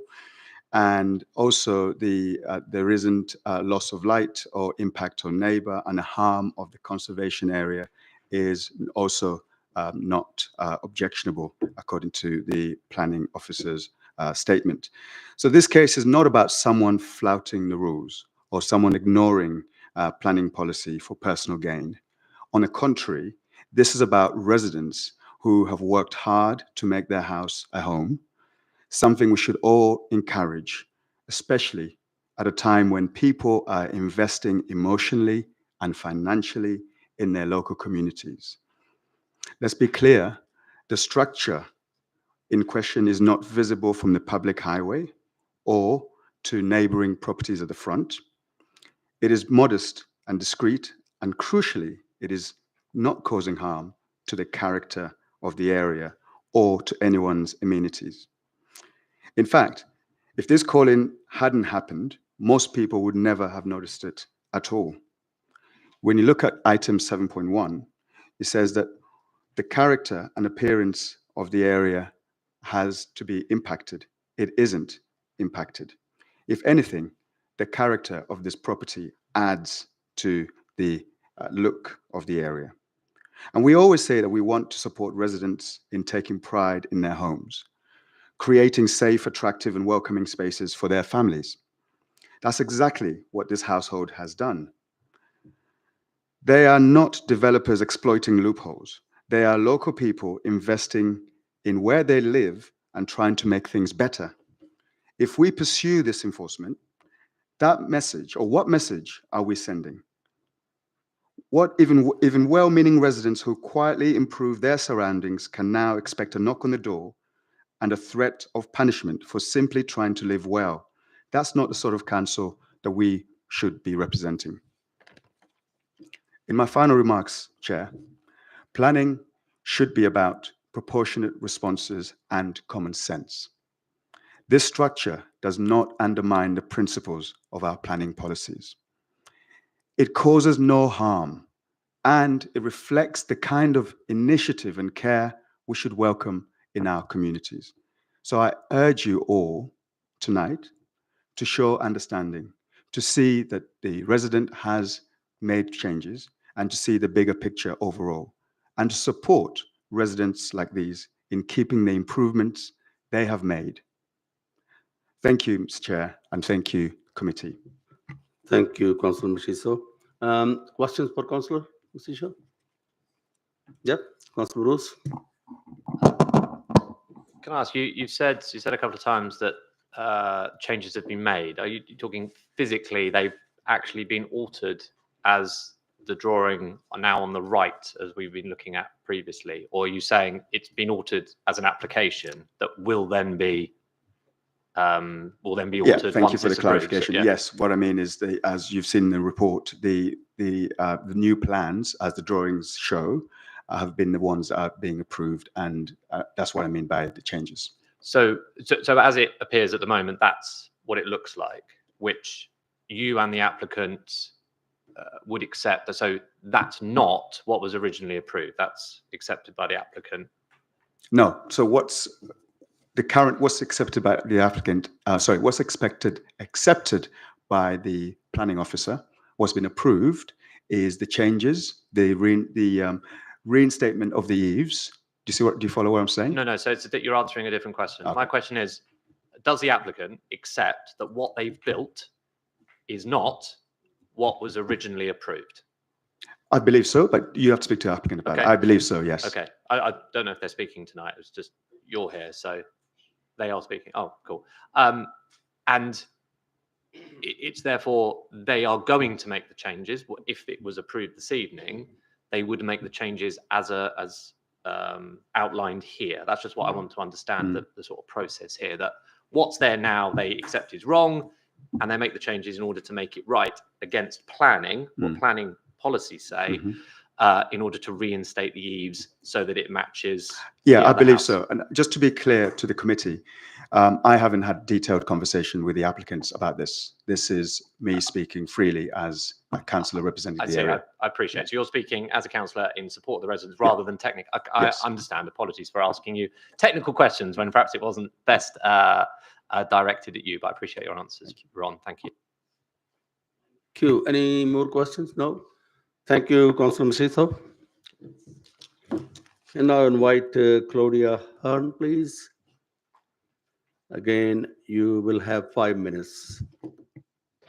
Councillor, sorry if I may. Again, there's slides from the speakers to be shown on the screen. And again, speaker, if you just want to wave at me or poke me or something to move on if you see fit, please do so. Good evening, councillors. My name is Claudia Hearn, and I'm the owner with my husband Nick of 18 Park Drive. Thank you for the opportunity to speak, and apologies if I seem nervous, but I've not done this before. I'd like to begin by reaffirming that this application has been thoroughly addressed by the council's planning officers and is recommended for approval. The works proposed have been revised specifically to address concerns raised in previous applications and the appeal decision, and is now considered acceptable in terms of policy, design, impact by the professional planning officers. The property sits within the Gunnersbury Park conservation area, and we fully recognise the importance of preserving its character. The council's local plan policies, particularly CC1, CC2, CC4 and SC7, and the residential extension guidelines have shaped every stage of this revised application. The most significant change is the reinstatement of the original outrigger eaves, directly addressing the planning inspector's concerns in the dismissed appeal. As the officer's report confirms, this results in a more balanced and sympathetic design that preserves the distinctive hipped roof, which forms a characteristic of the conservation area. I'd now like to address the objections raised by the two neighbours and by Councillor Biddulph, who called in the application. Firstly, concerns were raised about the height of the rear infill extension. It's been suggested that the heights are misleading because they're taken from the raised garden level and not the original ground level. However, the raised garden level was approved in the 2021 application in the plans, and the current drawings use the exact same datum. You can see on the drawing, the red line shows, see on the left, there's a dip showing that the garden is raised that wasn't on the existing. There's been no attempt to mislead. This detail was even missed initially by the planning officer, so it's understandable that the objectors have been confused on this. Regarding the rear fenestration, objections were raised about the frame sizes of the new doors and window. While the overall dimensions match the 2021 approved application, the frame proportions differ slightly by about 15 millimeters. The planning officer's report confirms this has minimal impact and is not harmful, especially given that the rear outbuilding is screened from public view. The conservation officer also deems this acceptable. Councillor Bidoff also questioned the depth of the rear ground floor window. I can confirm it's a high quality, slim profile, double glazed window pane, exactly as approved in 2021. To ask us to replace these with thick UPVC alternatives would be a complete waste of resources and contrary to the council's sustainability targets and aspirations. There's a clear planning precedent for the pitched to flat roof detail that we're seeking approval for. Two recent approved examples are 38 Park Drive and 38 The Ridgeway, which show similar extensions where the flat roof sits above the eaves. There are also properties that haven't built to the approved plans, but these have not been asked to make changes following investigations by the planning department. Councillor Bidoff has claimed the scheme is no different from the previously refused applications, but that's very clearly not the case. The reinstated outrigger eaves directly addresses the planning inspector's feedback and, according to officers, brings the proposal to an acceptable level in conservation terms. In summary, this application recommended by approval for approval by the planning team proposes the reinstatement of the original outrigger eaves and pitched roofline, reflecting the architectural character of the conservation area. It also seeks approval for a minor variation to the rear fenestration, which the planning officer has assessed as having low impact. I trust that any previous concerns regarding the flat roof height and garden level have also now been clarified, as both were constructed in line with the approved heights outlined in our 2021 application. We sincerely hope the committee will support this application, and when approved, we very much look forward to living happily and peacefully in our home for many years to come. Thank you for your time and consideration, and I'll be happy to answer any questions. Thank you. Members, question for, yep, Councillor Boring. Thank you. So just want to get to the bottom of this level of the garden. So it was raised in 2021, did you say? Or that was the application, when you put the application in? Put in the application that was approved shows the garden being raised. So at the rear, there's Park Place Drive, which is flush with the garage. And then initially that line followed all the way through to the front, to the back of the house. But the application that was approved shows a new slope appearing in the garden to raise the garden level, and the new extension going on top of that. And what was your reason for raising the garden? So that inside the house, it's the room is all one level because it's a kitchen in there. So we didn't want to have half a kitchen one height and the other half the other height. And so this is the application, your original application. This is approved in the 2021 application. Okay. And then the second question is, you got planning permission to build it a certain way. Yes. Explain to me how what got built ended up getting built. So during the build, we realized that to gain the appropriate head height, according to building regs, there was a clash. There was a mistake with the drawings. So when the officer came out, we explained this to him, and he said as long as the overall height doesn't exceed 2.6 meters, which is what we had approval for, then it would be acceptable because it was so common around the estate. There are 180 plus houses that feature a cut-off eaves. So just as we've built is extremely common around the estate. But for some reason, so we completely accept that small discrepancy of the 15 centimeters did not match the plan. But we had a visit from the officer who saw it, discussed it with us, said it was fine. So we took him on his word. We got a letter saying that the case is closed. But unfortunately for us, and it's all learning, and hindsight's a wonderful thing, that letter did not clarify this eaves pointy triangle thing. It just said we've inspected it and it's been closed. So our mistake for not having that clarified, because that would have saved us 3 years of hell. Thank you. Right, Councillor Syed, yeah. Yeah. You said that the letter did not clarify that point. Were you not able to then actually ask them afterwards for written clarification, either via letter or email? Unfortunately, by that point, Councillor Biddulph was involved and the council changed their stance. It is true. Any more questions? No? Thank you. Yep, thank you, Ms. Hall. Oh, sorry. Something to add on, Officer Jackie? Yeah, so I understand that there are lots of concerns from the objectors and also from Councillor Biddulph, but then I recommend all the councillors to just consider this application because we are focusing on the extension only. And then also about the height of the outbuilding and also about the raised platform. As mentioned before, less than 30 centimeters is permitted development. And I am not the original officer of the original application in 2021. But then when I handled this application, I have measured the drawings. The raised platform is 17 centimeters. And then when we dealt with the application, the refusal application in 2023, our manager has been on site. And our measurement is that it has been 16-meter difference of the raised platform. So it is, we believe that the raised platform is the permitted development. Thank you. Thank you. Yep, it's open for debate. And yep, yeah, you can ask.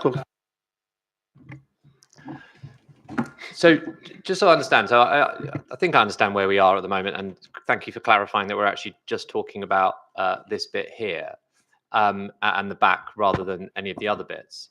I suppose I'm trying to understand what the applicant said was that there were plenty of examples on the estate that have exactly what they've built, even though they built it wrong, which is acknowledged, or differently, I should say, is what they said. There are plenty of examples on the estate. So why have we gone through this process where that's not acceptable under because the resubmission was refused and the inspector, and it had been previously? Can you just talk to that? The one that you have seen is having the eaves, the triangular one, but then the as-built in the middle. The triangular one is missing. That is one of the major concerns from us and also the inspectorate. And that is why we have refused the previous applications. And also the inspectorate has dismissed the appeal. That is one of the major reasons. No, but so my question is, but the applicants say, I don't know, I've never been to the estate, but the applicants say that there are loads of other examples of exactly that. So just why there can be loads of other examples, but in this case, it's not acceptable. I'd just like to understand. The one that you have seen before when the applicants is doing the presentation, the one they have the triangular eaves. So we are suggesting that this one have the triangular eaves would be the same as the one that we have approved before. But then also we understand that there are some of the extensions do not have the eaves right now. But then we need to do the assessment independently for every application. So first of all, there are some applications that may be well before, a lot of years before we have approved or they have not built according to the drawings. And then we also need to consider the drawing sites. That is always one of our principles. And then we always need to look into their drawing sites. So if their drawing site may have that, maybe a lot of years ago, we also need to consider whether it would affect the appearance of the area. That's very helpful. And I suppose it's, you've clarified about the height issue to do with, and it's been clarified to do with there, but we can be assured that the height's being measured, because there was some suggestion that the height's being measured as well as being measured from the wrong point were also incorrectly measured. And I'd just like to be clear that what measurements have been submitted and we're talking about are absolutely correct, and we're assured of that in this. So I need to clarify one thing for the questions that I've answered before. So but then we are talking about this one is the enforcement case, and we are not talking about we are accepting drawings or development that is not built according to the plans. if there is not building according to the drawings, we would take action. And that is one of the applications that our enforcement team has looked into. And then that's why we have the application right now. And then for the height of the extension, so we do the measurement on site on the application side. But then the adjoining neighbors is measuring from their side. So they may have differences in the height due to the natural landscape. Any more questions? No? It's open for debate. Yeah. Anybody, anything? No? The application was recommended for approval. Any, yeah, Councillor Bowring? This is a bit of a kind of a web of stories and applications and pre-applications, but I think what we need to remember is we're only looking at the application on the right. We're not looking at the history. The officer's clarified that it's compliant. He's addressed the concerns. I think we should approve it. You're proposing? Yeah. Okay. Anybody seconding? Yeah, I've got 2 seconds because it's 5. Yeah. Okay. It's been proposed and seconded for approval. I'll take a vote for approval. 1, 2, 3, 4, 5, 6, 7, 8, 9, 11. Yeah. It should be 11, yeah. Okay, against? Just one. Abstentions, obviously none. Okay, go on. Okay, that's been approved by a majority vote of 11 to 1. Okay, this application has been approved.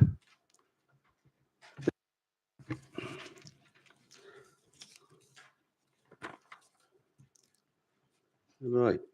Next one is application item 6, 15 Manor Gardens, Acton. That's pages 60 to 72. And who's taking this one? All right, Matthew, to you. Thank you, Chair. So, application at 15 Manor Gardens. So you're looking at the site location plan at the moment. 15 Manor Gardens is outlined in red. Again, it's in the garden, the Gunnersbury Park Garden Estate. It's on the southern side of it. So to the west of the site, we're looking at Gunnersbury Avenue and then into Gunnersbury Park. But the most important bit is the Manor Way section. So Manor Way is the road to the right-hand side of that red outline. We are talking about the partial demolition and extension of an existing garage and outbuild on the site. This is what it looks like at the moment. So the case officer stood within 15 Manor Gardens looking back at the garage, which is on the left-hand side, and the remaining structure on the right-hand side. And now we are looking at it in a little bit more detail, closer up. And then this is a picture of the property from the street. So this is from Manor Way. So just to be clear, there are garages here. There is access along this private road into the garage from Manor Way. Yeah, you can see the garage and the outbuilding there.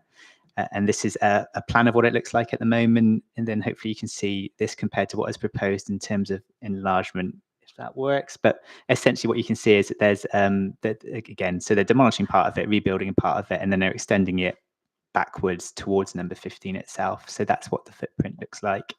And that's a little bit more detail of the footprint. So again, you can see the red line outlines what is being demolished, and in its place is essentially an open plan structure, which is a gym with 3 roof lights. And then there's the roof plan view of the structure.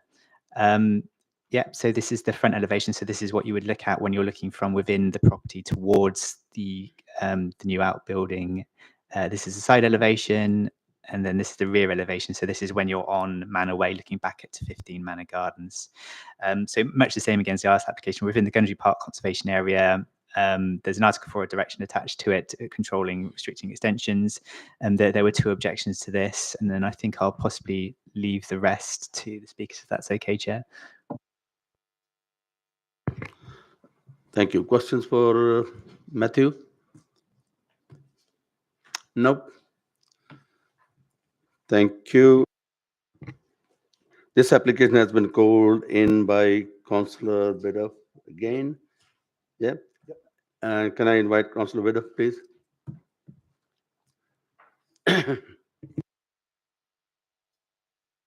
Chair, just before I start, it should not be the case that anybody can make an allegation of a councillor or applicant or objector without them having a chance to refute it. I've just been lied about and it's disgraceful, and I haven't had a chance to correct the record. So I think there's really got to be a change to the way the planning committee works. Thank you. Okay, noted, yeah. Thank you. I'm Councillor Joanna Biddulph, which is at Gunnersbury Ward. As before, I've got a declaration. I live in the Gunnersbury Park Garden Estate, where this property is. I'm here supporting the views of residents who have objected to this application. The principle behind this call-in is to highlight the risk of creating beds in sheds and to future-proof the Gunnersbury Park Garden Estate and the council from that risk. I have three main points: setting the context, the strength of conditions, and the importance of consistency in planning decisions. First, the context. According to residents' research, the Gunnersbury Park Garden Estate is the only area in the borough built to this configuration, with garages at the end of back gardens. A very small number have garages at the front beside the house, but that's how it is. The garages open onto a service route manor way, as you said. This makes it uniquely at risk of these spaces being used as beds in sheds. The service routes are not main routes. They're out of sight, out of mind in terms of identifying garages that are currently being misused as beds in sheds. Doors for people into the garage rather than garage doors for cars with a separate gate into the garden are telltale signs of the intention to create a separate dwelling. When a loo, shower or kitchen appear in the plans, the intention is crystal clear. Residents also know from the noisy trundling of suitcases and chatter of non-residents along these service routes to garages that some garages are already being used as Airbnbs or similar. Applications for gyms with a loo, shower, kitchen have raised huge concerns locally. Garages are a few yards from the back doors into the house, often two back doors into the house, and the need for a loo or shower is highly suspicious. We have had cases of beds in sheds at the back of HMOs in this estate, enabling another income-earning space to be added to the landlord's property portfolio, an income-earning space that in some cases has exploited the tenants. One case resulted in a very large fine to the landlord. Fines come too late. They should not be needed. I have raised another risk before in Borough Council and directly with the Cabinet Members for Housing and for Regeneration and Development. The latter is a member of this committee, because the proliferation of HMOs here has materially and significantly altered the balance of the community. Houses in the estate were built for families, and rooms are well proportioned. Unfortunately, that makes them highly suitable for conversion away from family homes being desperately needed across the borough. A recent Cabinet paper on housing included a strong call for more family homes. The Residential Extension Guidelines A572 states it is essential that an outbuilding must only be used in a manner incidental to the main house. The council will refuse any application that proposes an independent residential unit or has been designed in a way that may facilitate future use in such a manner, as this one does. Next, the strength of conditions. Currently, policies are not fully complied with. Conditions are being ignored. Enforcement is considered not expedient. Without robust and strongly worded policy statements in approval documents, conditions are valueless. All they do is create more work for the enforcement team and more outcomes that are not expedient to enforce. The council will find it is allowing beds in sheds by stealth. While this application has been amended, the issue is that it must be built as approved. This is not a guarantee unless it is stated. The approval document must be highly robust. Enforcement must be easy to enforce fully. On numerous occasions, conditions have been ineffective. Other applicants have disregarded the conditions imposed on them. Slow and inadequate enforcement inspections have allowed multiple breaches, creating a much higher workload for enforcement, and this evening, this committee. And in many cases, an unacceptable removal of family housing, which is badly needed across the borough. Finally, the importance of consistency in planning decisions. Residents want to help the council avoid beds in sheds. Residents want to avoid planning inconsistency. Residents want to help the council ensure developments are compliant. Residents want to avoid the community division that inconsistency and non-compliance 30 seconds, Speaker. inevitably leads to. The approval document needs watertight wording, not just conditions, to ensure consistency and that enforcement can be enforced. The objectors will provide fuller details. Thank you. Questions for Councillor Biddle? Members? Yeah. Councillor Saad? Thank you, Chair. How do you know this is going to be bed in sheds? You never do know. And that's the point. It's about future proofing. If it's allowed, if it's given the conditions that enable it to happen, the chances are it will be. We've now got over 53 in 5 short roads, HMOs, many of them built with road landlords. We don't want more. We don't want more bad conditions for people to live in. The case that I mentioned was horrible, absolutely horrible, with people sharing mattresses in shifts, people being used to work on the building, exploited by free accommodation. We just don't want to enable that by building something that could easily become a beds in sheds space.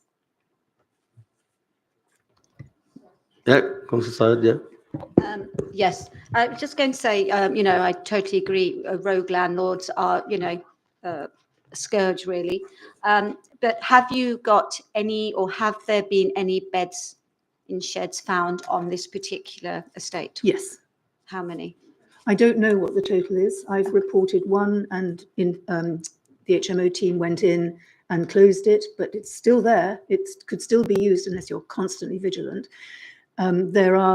It depends what you mean by beds in sheds as well. If it's a garage that's turned into an Airbnb room, that's the same thing really. It's still a dwelling that shouldn't be there. And there are several of those because of these trundling suitcases we see of people going back and forth at strange times. Thank you, Councillor Biddle. Yeah, So, I would yes. like legal to say a few words. Yeah. Can I just remind members, you're here to make a planning decision in relation to the erection and extension, amendments to roof and fenestration of an existing garage and outbuilding. There's been virtually no discussion in relation to this application. It's fine for Councillor Biddle to discuss those matters that she did. The councillor is not a decision maker, you are. So we need to be concentrating on this application, and those other issues are, I suspect, very important, but not related to the decision that you're making this evening. And I have to be quite strong about that, I'm afraid. I think you might find the objectors have more details. I'm the generalist here, sorry, but I think you'll find that with the changes to that, it is likely that it is possible that this could become a bed in shed. And I have to stress that will not be a decision to refuse this application. I have to be quite clear. Mr. Bruce, yeah. Yeah. I mean, I suppose it could become a bed and shed right now. It doesn't need any, any extra to be done to it, doesn't it? You said, Councillor Biddulph, that it's really important that we make sure we are consistent in the way we apply policy here. Do you agree? Do you accept? Do you agree that the application here follows the policy of the council? I mentioned, didn't I mention residential extension guidelines? Doesn't match that, doesn't follow that. 5.72. It's an essential that an outbuilding must only be used in a manner incidental to the main house. So you're You can't- asserting, sorry, go on. You can't guarantee that when you've approved this, it will be used for the purpose intended. You can't guarantee that. You're asserting that the officers are incorrect in their assessment on this application, that this application in front of us, what we're assessing, does not meet the policies that we have in place, because that's really important. Yes. You are, and I think you are, continuing to assert about the future of this. Yeah. As I slightly glibly said when I started speaking, that could be a bed in shed without any alteration. Well, so you run the risk of anything Yes. being that. Yeah. I do understand your concerns, but my very clear point is, and my very clear question is, do you accept that what's in front of us meets the policy of the council? it has been amended to do so, yes, but I want to future-proof Thank you. Yeah. in accordance with the guidelines. Okay. Any more questions? No? Thank you, Councillor Biddulph. Okay. What's the name? This one. Yeah. Yeah. Okay. Can I now invite Kelly Lavelle and Andrew Stevens, please? Yeah. Sorry, Councillor, once again, there's a slide on the screen which is relevant to the speakers. So it's just one slide this time, so I won't have to flick through. You'll have 5 minutes between you, yeah? 5 minutes in total. Thank you. Evening, everyone. My name is Kelly Lavelle. This is Andrew Stevens. We are homeowners and residents in the Gunnersbury Park Garden Estate, part of the conservation area.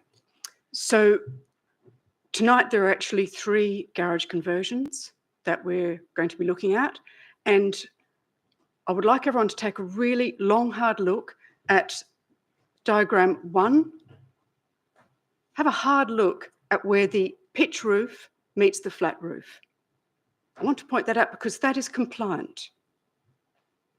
Remember what it looks like, because the other applications that we will look at later are not compliant. This is good. The other one's not so much. Chair, we're talking about different application. Yes, we are, but this is an area which we can bring up when that application comes in front we of us. absolutely will, but this is helpful that we're starting off with an application that has a very compliant roof line. In the delegated report, point 2, the planning officer has written that the outbuilding has pedestrian access west to the garden of the property and pedestrian and car access east onto Manor Way. The access would not be altered as a result of the application. And you can see in point 3 there's a red line outlining the door where a person can walk through into the service road, and there's a garage door where a car can get in and out. We are expecting, this is almost certainly going to be approved, and we're expecting that to be built to look exactly like this. We will be looking to the council to make sure it is built exactly like this, if this is what's approved. By doing so, the council will help be compliant with their own policy, A5/72, by having an application that is preventing the design in a way that will be used to convert it into a bed and shed. If this isn't clear, please ask me some questions about this. That's really all I have to say on this one. Oh, thank you. Question? Yeah, Councillor Waring. It wasn't clear to me. You're objecting to this? We originally objected to it because there were some points that weren't compliant with the policy. Okay. But when we looked at the, so let me just briefly touch on those. Well, let's just be aware of time and everything. But you did object. Was it because it had a toilet? Oh, absolutely. It had a bathroom. That had a bathroom. That's been taken out. Yes. What's your concern now that it's not going to be built to that plan, and you want to make sure the council will? Not only that, but the original concern with a lot of these, so if we're looking across the estate, people put in applications that look like this. What they build is a complete solid wall building with a person door. There's no way you can get even a bicycle in or out because they're building it to turn it into a flat. And what you'll see on the outside is a dummy garage door. There's no way you can get a vehicle in or out. So this is why I'm really keen that we do retain parking in garages on the estate. So you're happy with this? You just want to make sure that this is exactly what gets Exactly built? what, and I really am No looking further to questions, to Chair. the council to ensure that it is built like this, please. Thank you. Nope. Thank you. You got something to add on to that? Yeah. Oh, sorry. Yeah. Sorry. Yeah. Okay. Can I invite Councillor Ron Merciso, please? Hello, everyone. Thank you. You probably, I think everybody's kind of pretty much say the same thing. I am not here to object to the concerns that have been raised, and in agreement with the residents who've just spoken, and in agreement with Councillor Biddulph, I think the concerns that she has raised are genuine, and I think we should take them seriously. She mentions future proofing, and therefore, I think if this application does go through, I think Councillor Bruce is correct that the application follows the policies, but we have situations in our ward of residents with mission creep.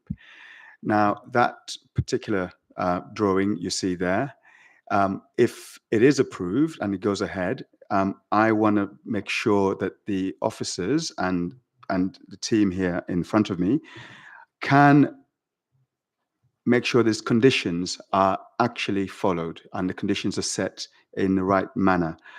We've seen in many cases, including residents who have spoken previously, where planning has been perhaps not built within the confines that were originally sought.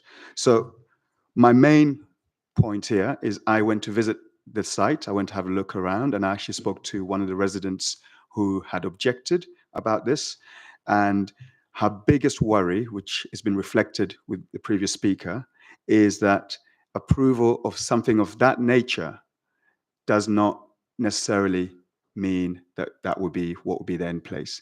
So I'm asking you, the committee, to give me assurances that the enforcement will have some teeth should anything beyond that construction is built. Last thing I would say is that the residents were correct to legitimately ask about why we're having a bathroom in an annex, but that's now been answered. So I just want to just comment to say I agree with the previous residents and I agree with Councillor Biddulph's concern. Thank you. Any questions for Councillor Macizo? I thought you were acting for the applicant according to my list here. That's what it says. So now you agree. That's fine, yeah. I should have given 5 minutes between you two. Anyway, any questions for Councillor Macizo? No, thank you.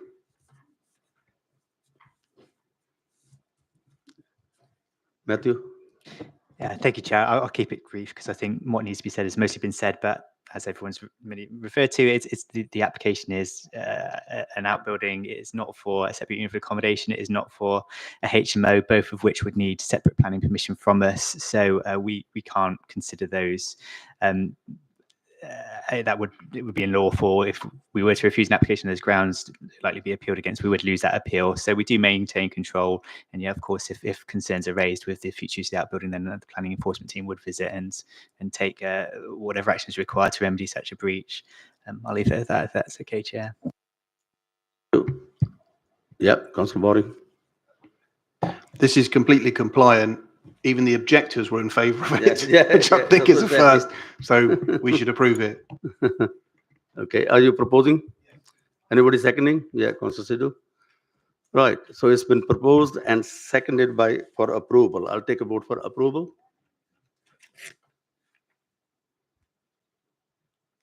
Everybody. Yeah. And sorry, go on. They're all done. No. Councillor Todd? Oh, you got a hand up. I didn't see your hand. Can you do it hand like that? Yeah, that's better. Thank you. Okay, so yeah, so obviously there's no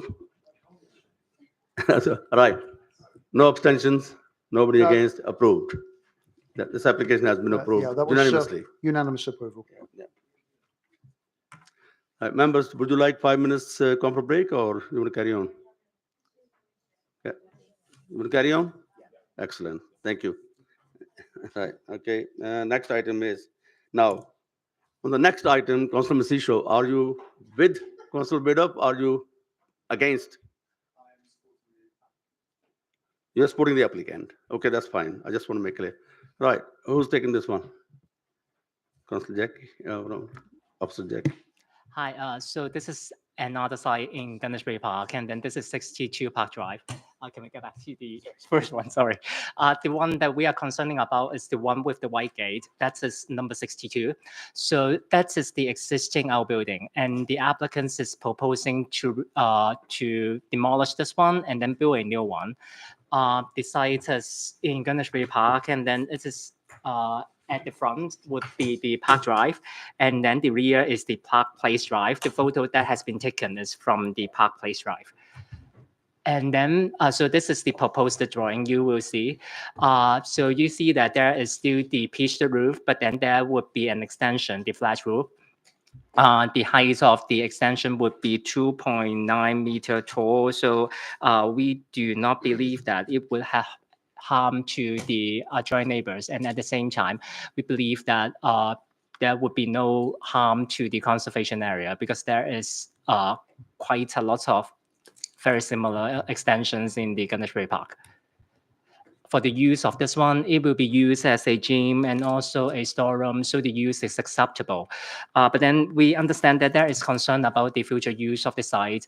So after we receive this application, we have requested the applicants to remove the washroom, and then also right now, if the application is being approved, there will be a condition to confirm that it would not be used as an independent residential dwelling.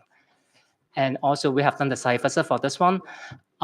This is the existing condition of the site. It has not been used as an independent dwelling, and it is not used for parking.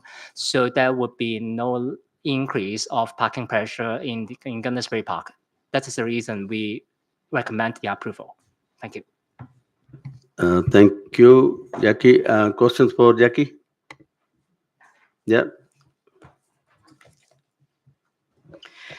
Thank you, Chair. I just want to ask, is this gym is for the personal use or for the commercial? It should be residential use, and then also because the outbuilding should only be used incident to the main house, so the gym should be for personal use instead of commercial. Any more, Councillor Syed? Yeah, thank you. Just a very quick question. If it's granted or approved, you said that there has to be a condition that they keep it for personal use or resident. How would you ensure that, like a year hence, would you go and check it? Just a question. We believe we are dealing with that on enforcement basis. So if we receive complaints, we will handle this one. Okay. And there are some cases, as Councillor Biddulph has mentioned, we have received complaints and then our enforcement team has taken action. So we will do that on the same measures. Thank you. Councillor Todd? Jackie, you're a very capable officer, but you frightened me when you said the building may follow others within the area. I've been at enough site meetings where the officers turn up and say, all these are the same, and they say, no, the regulations have changed. So I think you're putting a very dangerous precedent there without detail. Yeah, there are some applications being approved for the extension of the outbuilding. So we have approved some of them in the last few years. We are not saying that we will approve all of them. We also look into the harm on the conservation area and the harm on the adjoining neighbors when we decide. Okay, I've made my point. I appreciate it. Thank you, Chief. Right. Any more? Yeah. Any more questions? No? Right.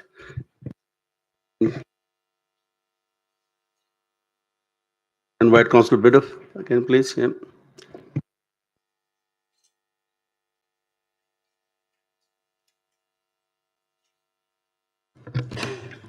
Thank you. I'm Councillor Joanna Biddulph, which is at Gunnersbury Ward, and I'm making a declaration that I live in the Gunnersbury Park Garden Estate where this property is, and I'm here supporting the views of residents who have objected to this application. There are two principles behind this call-in. The first is to highlight the lack of consistency between applications. Tonight, that means this one compared with the one that committee has dealt with. The second is that it will be extremely hard to enforce without accurate drawings, and I'm turning that into three principles now. The principle of future-proofing this for use as a dwelling, the outside door into the service area, exactly what starts the process of creating a separate space for living. So the height of the wall, first of all, This is materially and significantly different from the height of the wall in the previous application that we heard of, 15 Manor Gardens. This roof in this application is much higher and it isn't compliant. On the drawings of the existing and the proposed building show a much higher roof line on the flat roof section. The pitched roof section has been truncated in the proposal, so you're not seeing accurate images. Similar proposals have received a flat refusal from the council. In one case, the planning document stated the eaves height of the extensions would alter the appearance of the garage and further diminish the original features of the house and would have a harmful impact on the appearance and the character of the house and the wider Gunnersbury Park conservation area. The proposals, therefore, would be contrary to local plan policies CC1, CC2, CC4, SC7, and the Council's residential extension guidelines and the intent of the National Planning Policy Framework. That is in a previous planning document. If the delegated report for 15 Manor Gardens, paragraph 1.3 states at 2.5 metres to the eaves, if this is true for that building, this cannot be true for this proposal as they look completely different on the drawings. This development is likely to be 2.8 metres to the eaves. I understand that measurements have been taken to prove this. There's been a recent case law which shows very strongly that measurements are crucial in planning decisions and they can determine what happens next. So at the moment they're wrong and the council's at risk. The third, as I mentioned, is the door to the service road. This is exactly, as I've said, what starts the beginning of a dwelling.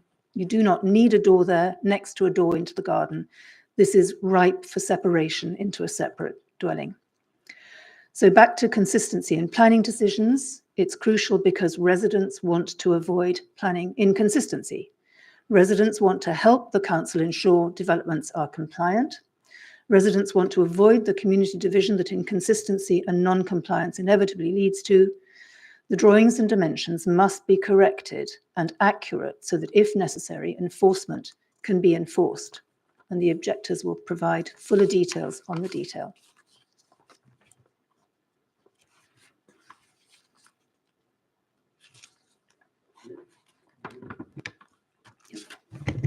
Thank you. Question for Councillor Bidder? Councillor Bruce, yeah. So I mean, similar to the previous question, you said about consistency, and you agreed previously that the last one was consistent with the policy. In this one, actually, you stated you don't believe it is so. You quoted from a previous report where it was refused. Can you say what the applicant, the number of the application of the report that you? Just, I'd be interested to ask officers in a minute about that and where the inconsistency in this lies. Because so- I agree with you, we want to be consistent. Yes, it'll take me a little time to find. Sorry, time to I find know it. I put you on the Sorry, spot. yeah. And actually, it's the residents who know more about that. Okay. So you might like to If we prefer to ask if we them. can get that, and then I give them time to look it up as well. Yeah. That would be useful. So just to be clear, so that was my first. Just to be clear, then your assertion is that this is not consistent with our policy because of The height. the height of the flat bits Of the roof, yeah, yeah. and where it meets the angle coming down, which means it Yes. wouldn't be equal to the Yes. angle on the other side. Okay. And consistent. It wouldn't be consistent a lot across the estate.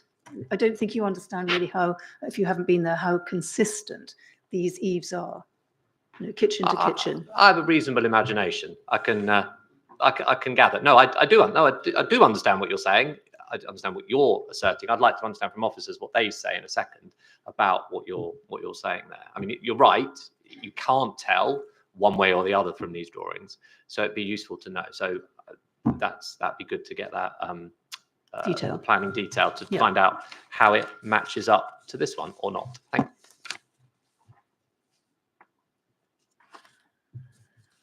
you. Yep. Can't see any more. No. Thank you, Councillor Bidder. No more. I do have the reference if you'd like it. The applicant can answer that. She's coming. 2022-2074.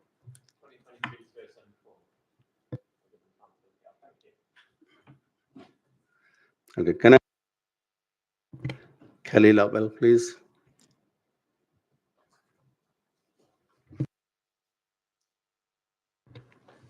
Evening again.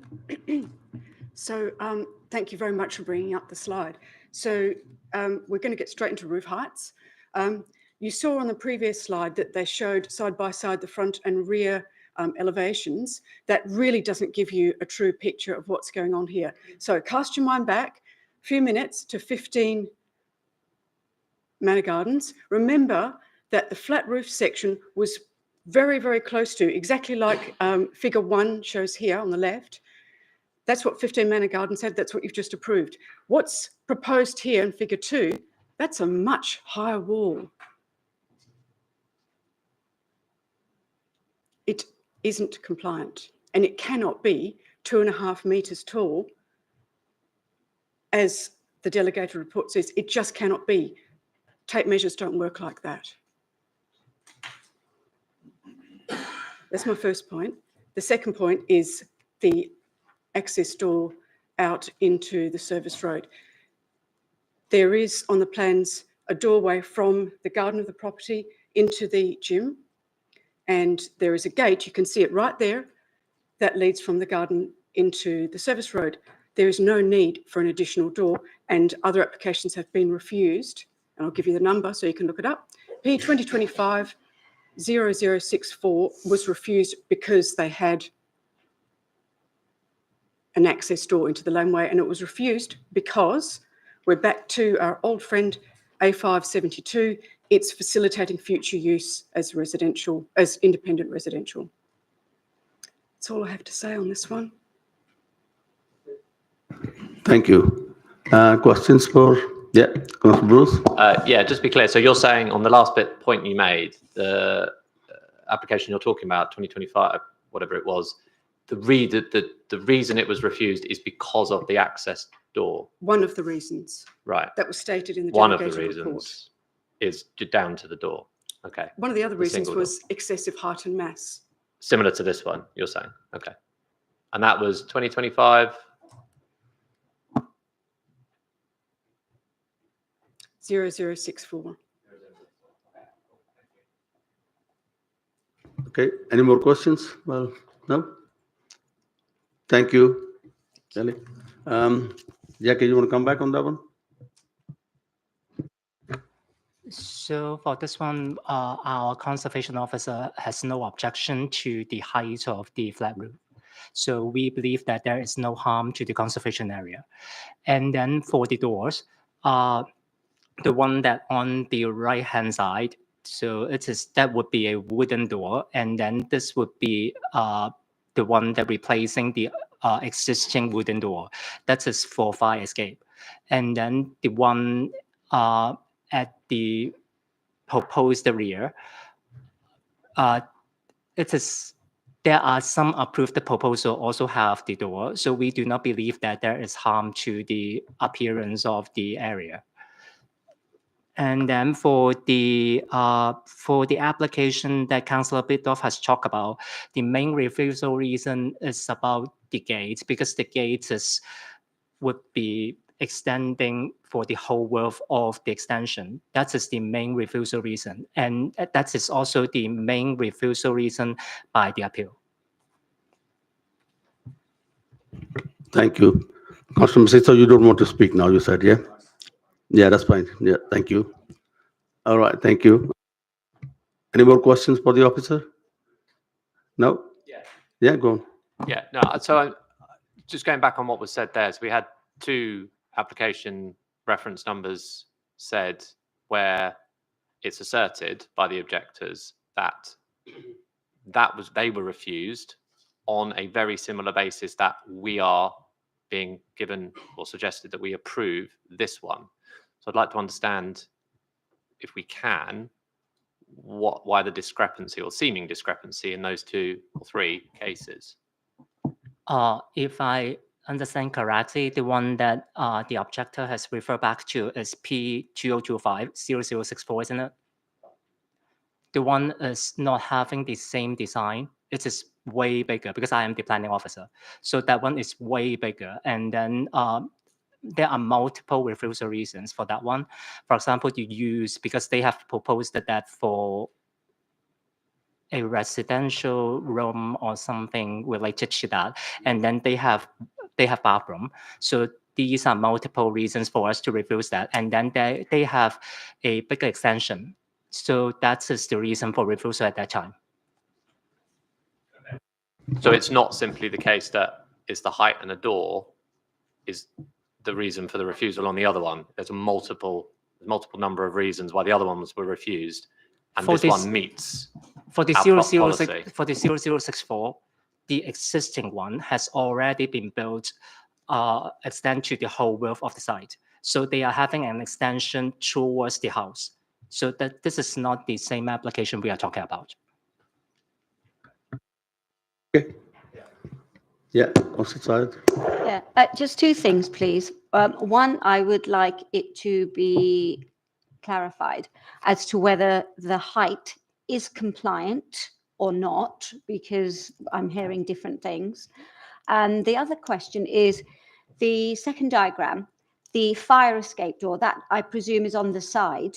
So my question is, the other door is up in the back, so the back garden. How big a space is there that they feel they need a side door, you know, an escape route, a fire escape route? You know, is it such a huge, you know, amount of land that, you know, it would make massive difference if they had to escape, you know, because of a fire, is what I'd like to know, please.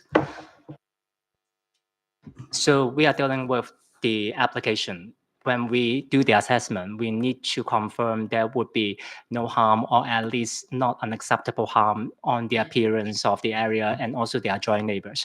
So for the height of this one, there is no harm to the adjoining neighbors because it is next to the other outbuildings. So there would be no harm. And then for the appearance, because we have consulted our conservation officer, so there is no objection from them. So we believe that the appearance of the area will not be affected. So in our position, we believe that it will comply with the local plan policies. And then for the fire safety escape, the one that on the right-hand side is the one that outside of the extension. So that would be the one for the fire escape. So, and also in their submitted drawing, they have specifically mentioned that would be the one for the evacuation. And then the one for the one that located within the extension, we do not object to that because there would be no harm to the appearance of that one. And if there is any concern about that door, would be results in an independent residential dwelling. We have the condition to deal with that. Okay, my question is, I understand all that, but I'm saying, why does the applicant feel that there is a need for a separate door as a fire escape? Most residential homes do not have a separate door for a fire escape. I just wanted to understand the reasoning there. You know, you have it in buildings, schools, offices, Hounslow House. You don't normally have them in a residential property. So that's what I just needed to be clarified for me, please. What's the need? So for the existing site, they have the gate and then there is a wooden door. So right now they are proposing that there is the wooden door as the fire escape. So that could probably be the reason. But then when we deal with the application, our main concern would be the appearance of the area and also the harm on the adjoining neighbors. Okay, that still hasn't really answered my question, though. That's fine. Yeah. Mr. Peter. It's almost a little bit of a red herring whether it's a fire escape or not. If they're entitled to propose a door and it meets our policies, then they can have a door. It's acceptable development. Any more questions? Nope. Okay, it's open for debate. Yeah. Councillor. So just thank you, Chair. Just to confirm, this part of the building is going to be completely demolished and rebuilt. According to their proposed plan, which is the next one, they have specifically mentioned that they would demolish the existing outbuilding and then rebuild it. Right. Still open for debate. Anybody proposing anything? Okay, officer recommendation is for approval. Nobody wants to propose anything? Yeah, go on. Councillor Paran? Okay. Anybody seconding that? Councillor Sidhu? Okay, it's been approved. Sorry, proposed for approval and seconded. So I'll take a vote for approval.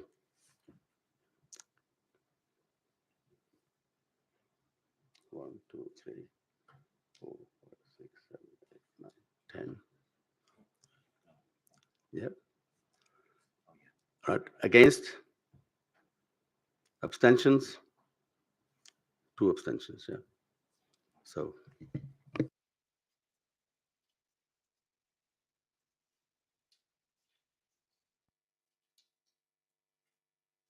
Okay, we have a majority approval by 10 votes for, none against, and 2 abstentions. So this application has been approved.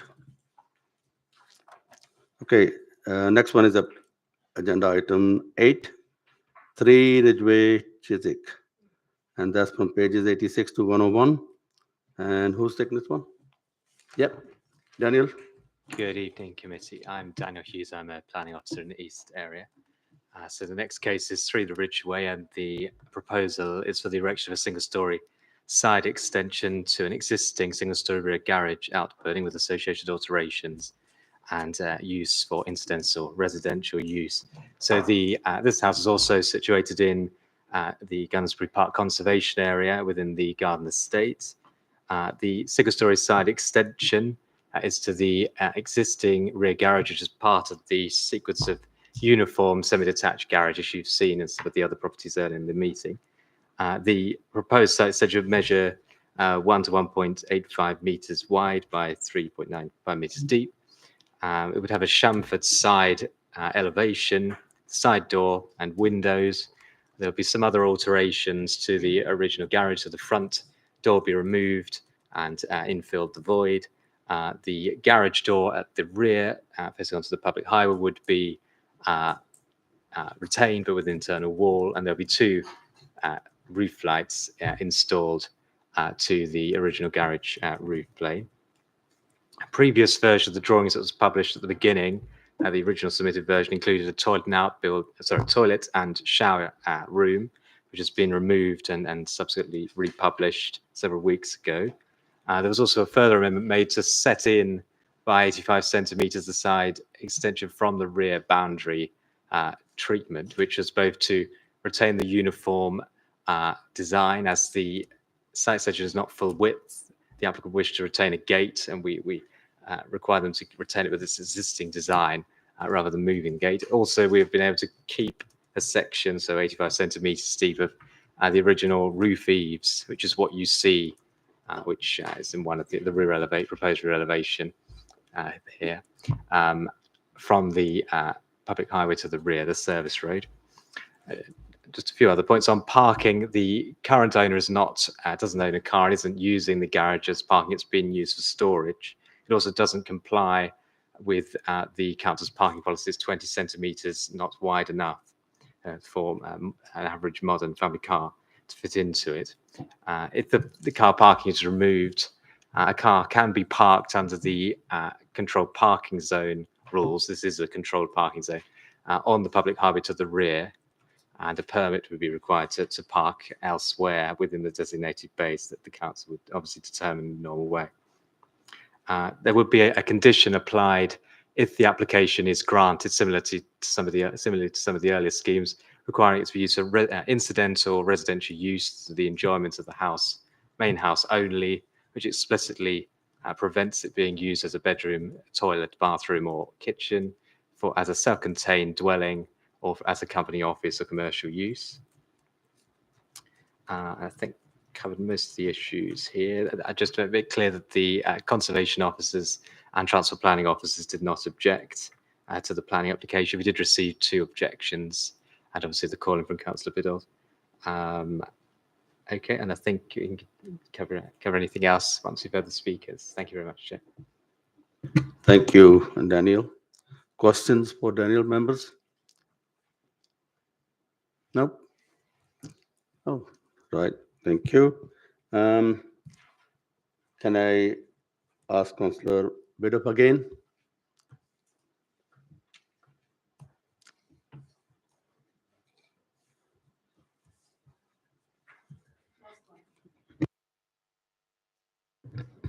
Thank you. I'm Councillor Joanna Biddulph of Chiswick Gunnersbury Ward. I have a declaration which I live in the Gunnersbury Park Garden Estate where this property is, and I'm here supporting the views of residents who have objected to this application. Everyone's exhausted and fed up, but I urge you to soldier on because this application is by far the worst example of the 3 applications being looked at this evening in the Gunnersbury Park Garden Estate.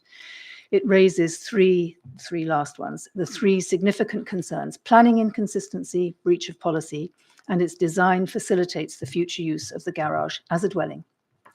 There are 2 main issues. Firstly, the flat roof. You've seen some images, but they are not correct in terms of what should be allowed. This is much higher than the eaves and is in breach of policy. It's different from the other planning applications for similar conversions.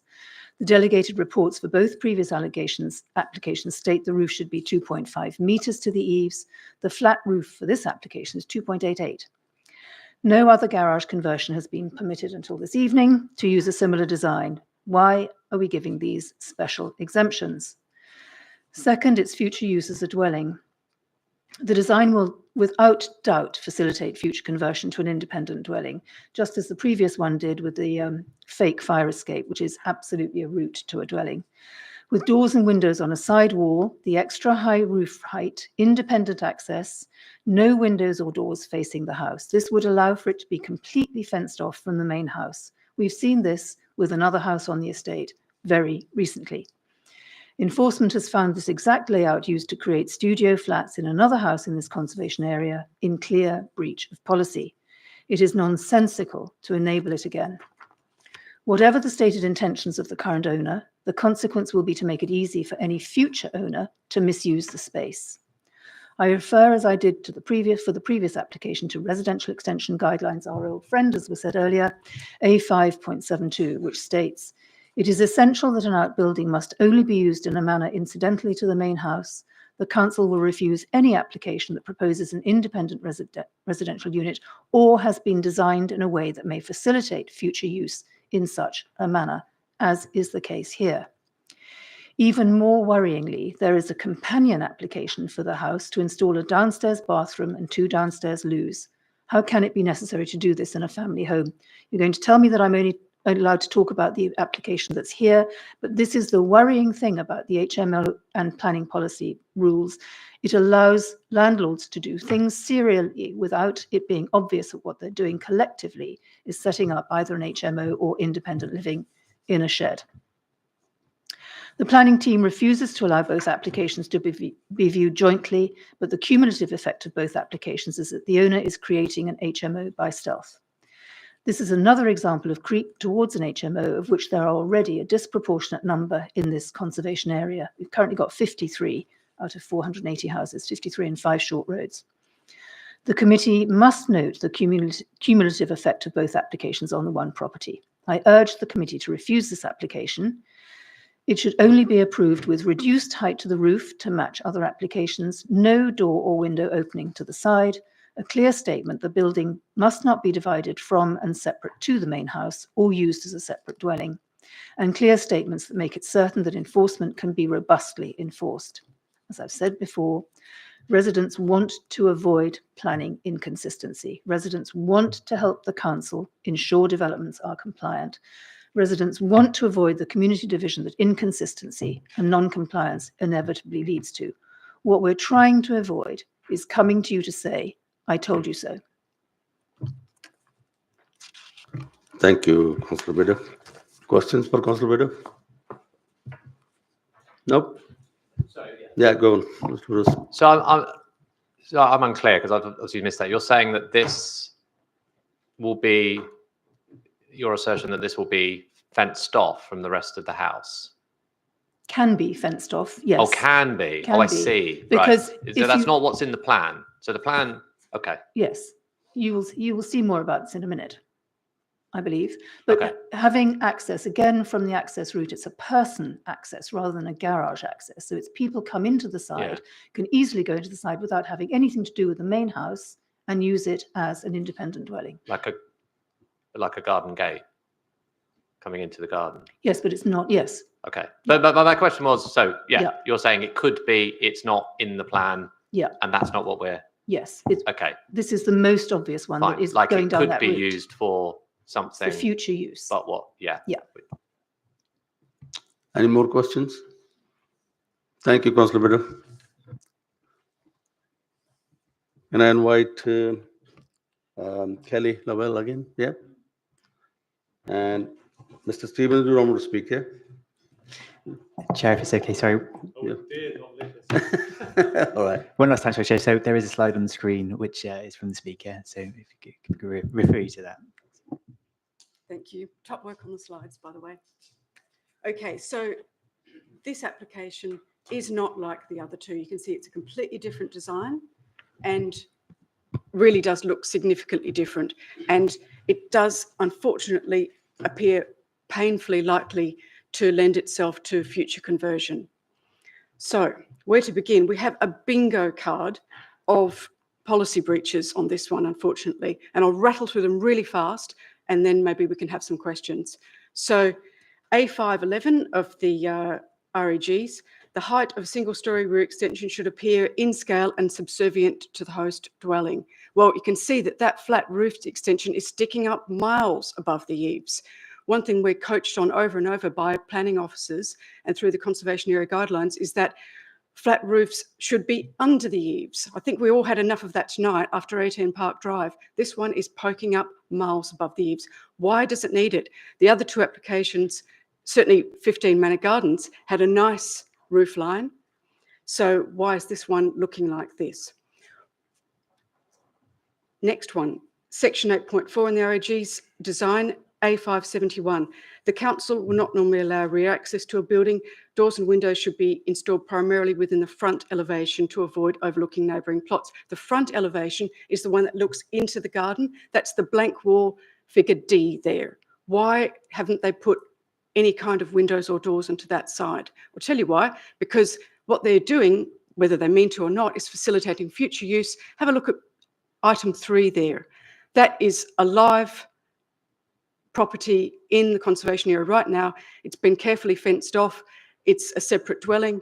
What the people have done in that, they've built number 2. That is a studio flat and it's been enabled by that fence. So this is not some hypothetical, oh my goodness, it could happen. This is happening right now in the conservation area. And we're a bit tired of it. Back to the bingo card. Section 8.3 scale, A568, the eaves height of an outbuilding and the overall height of a flat roof outbuilding should be no higher than 3 metres. Where an outbuilding is with 1 metre of a boundary, its height should be reduced to minimise impact on this side or include a hipped roof. Section 17, extensions in conservation areas, A5149. It is not likely the council will grant permission for a side extension which will rise to the eaves or above. Why are we seeing this? Why has this application come through looking like this when it could have looked like 15 Manor Drive? It wouldn't affect the functionality at all. So why does it look like a little house? There's no need for it to look like this. There's no need for it to be designed like this. Please help the applicant and help us by encouraging and ensuring that we have compliant applications. Thank you. Questions for, yeah, go on, Councillor Bruce. Just be clear about what we're looking at here. So A, B, C and D are the application in front of us today. Correct. And 1, 2, 3 are linked, but are something else. That's right. They are actually P 2015-5414, and that was approved on the basis that there would be no side glazing. You can see figure 2, there's side glazing there, all right. There should have been a window in the face in 3.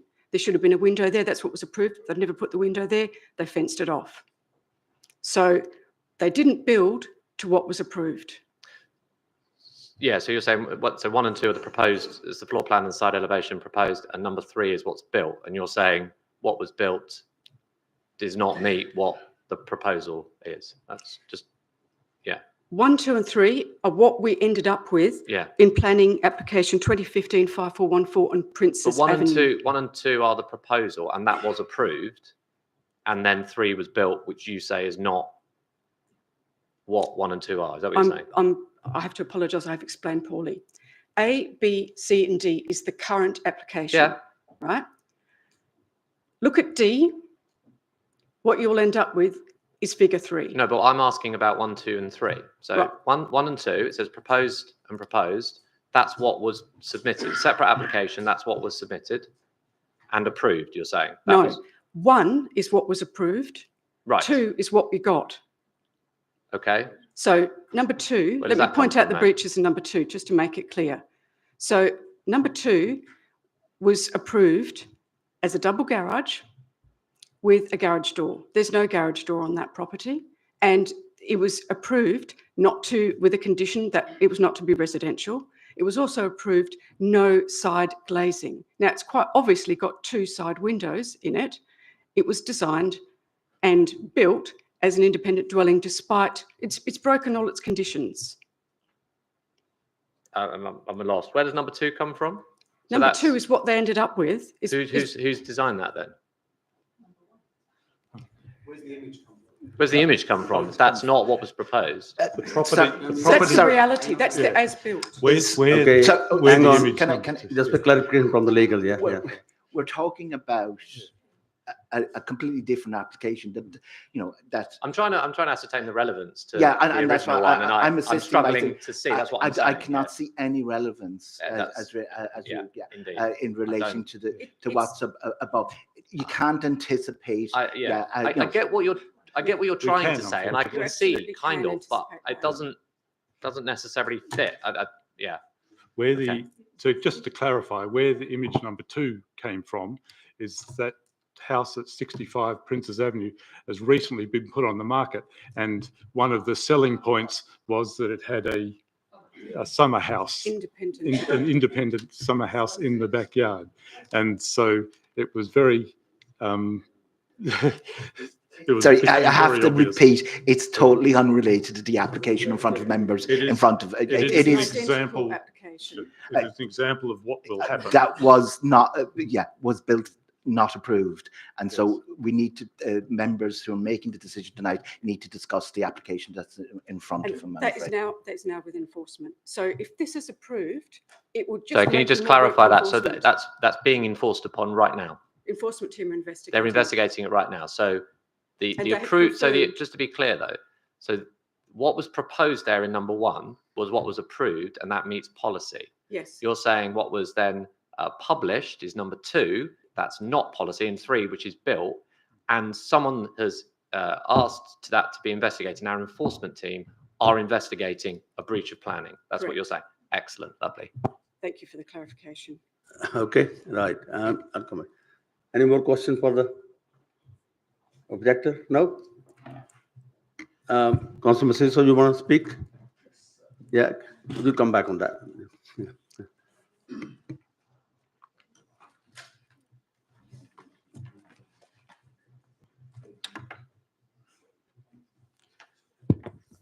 Thank you, Chair. Thank you, ladies and gentlemen. Perhaps I'm too trusting of people's intentions, but the key point is that this is a family home, and I had the privilege, after looking at the plans that came available on the website, of trying to visit all these 4 properties that we've discussed today. I did manage to speak to the residents of this property to understand exactly what the plans were, and I'll just give you a little background of that. A key point here is that this is a family home that needs a kitchen. So I think the first point is the extension of the kitchen. This is a family of 4, so husband, wife, and 2 kids who go to a local secondary school. I don't think they are developers or looking to be HMO owners. I want to emphasize that the sufficient changes had been made from previous plans and including the removal of the proposed bathroom. Now, let me give you a context as to why they are putting a proposed bathroom, thinking of putting a proposed bathroom. This is a Southeast Asian family who have an elderly parent who often visits. And for them, a bit like where I'm from in East Africa, they really don't like to have, you know, like, for example, toilets next to kitchens and so on. So they thought, wrongly, I think, that the best place to put this toilet would be in the outbuilding. And obviously they've now corrected that. The extension itself, I think you would see, well, you can't see it now, but if you look back at the designs, to me, it seems quite modest and within the footprint of the plot. So they're not overextending their area. Concerns are understandable and have been raised about the misuse of the outbuilding. But like I said before, this is a family of 4. They live there. The husband's away at the moment in India. But those concerns have now been met head on. And I think the 2 objections correctly that they're being represented. But I think we also need to, just to be aware that they were not aware that there will be any objections. So they wrote an email to me saying, thank you very much for visiting me on Friday evening to discuss the situation with the above applications. There was no objection received, but I as an applicant, have no access to it to read it, so I don't know where to access those objections. Before your visit, I was not aware that there were objections received and that the planning committee meeting on 12th of June was due to the objections. I thought it was a standard procedure. Our agent, as in the planning agent, is not in good health, and I have not received guidance or nudge from him as how to help with this. I have, however, responded to our planning application officer with questions and clarification in the email during the past few weeks, and I've attached those things in the email. The rear garage extension is intended only for the purpose of study as an office space by my family. We don't have a UK driving license and I don't own a car. We don't intend to apply for extra parking permits elsewhere on the estate. That's it. Thank you, Councillor Masiso. Questions for Mr. Councillor Masiso? Nope. Thank you, Councillor Masiso. And Mr. Tiwari is not here today, yeah? Okay, thank you. Right, Daniel? Yes, I just want to You can, clarify. you can clarify that now, yeah. Thank you. I just want to clarify a couple of points or a couple of errors that were in the committee report for members before we come to a decision. One is that the overall internal area of the extended outbuilding would be 16.82 square meters rather than 20.96 square meters. The second is that the committee report incorrectly states that the roof of the extension is below the eaves, where it is clearly above the eaves, but the extension is set in by 0.85 meters, retaining the original eaves adjoining the public highway that is most visible. So I just want to make those 2 points clear before a decision is taken. Thank you.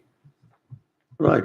Yeah, Councillor Bruce. But neither of those points materially change your No, suggestion. they don't materially change. Your And recommendation. the proposed drawings are all correct and as were published. Just an Or- error in yeah, transferring in the that committee. information into the report. Committee, Okay, that's clear. report, yeah. Thank you. So it's open for debate. Yeah, Councillor Bowring. Can I ask you a question from Daniel Yeah, first? yeah. So what I'm trying to understand, so there's this rule that it can't be built in a way that will facilitate future occupation as a single dwelling. I probably phrased it wrong, but there is that. I just want to understand what the threshold or the metric is of that, because I think the point that actually really stuck with me was that there's no glazing facing the home. I'm sure that that's not a policy issue, but it definitely seems strange to me. So what I'd like to understand is what is the threshold whereby we say this is facilitating it to become an occupied dwelling?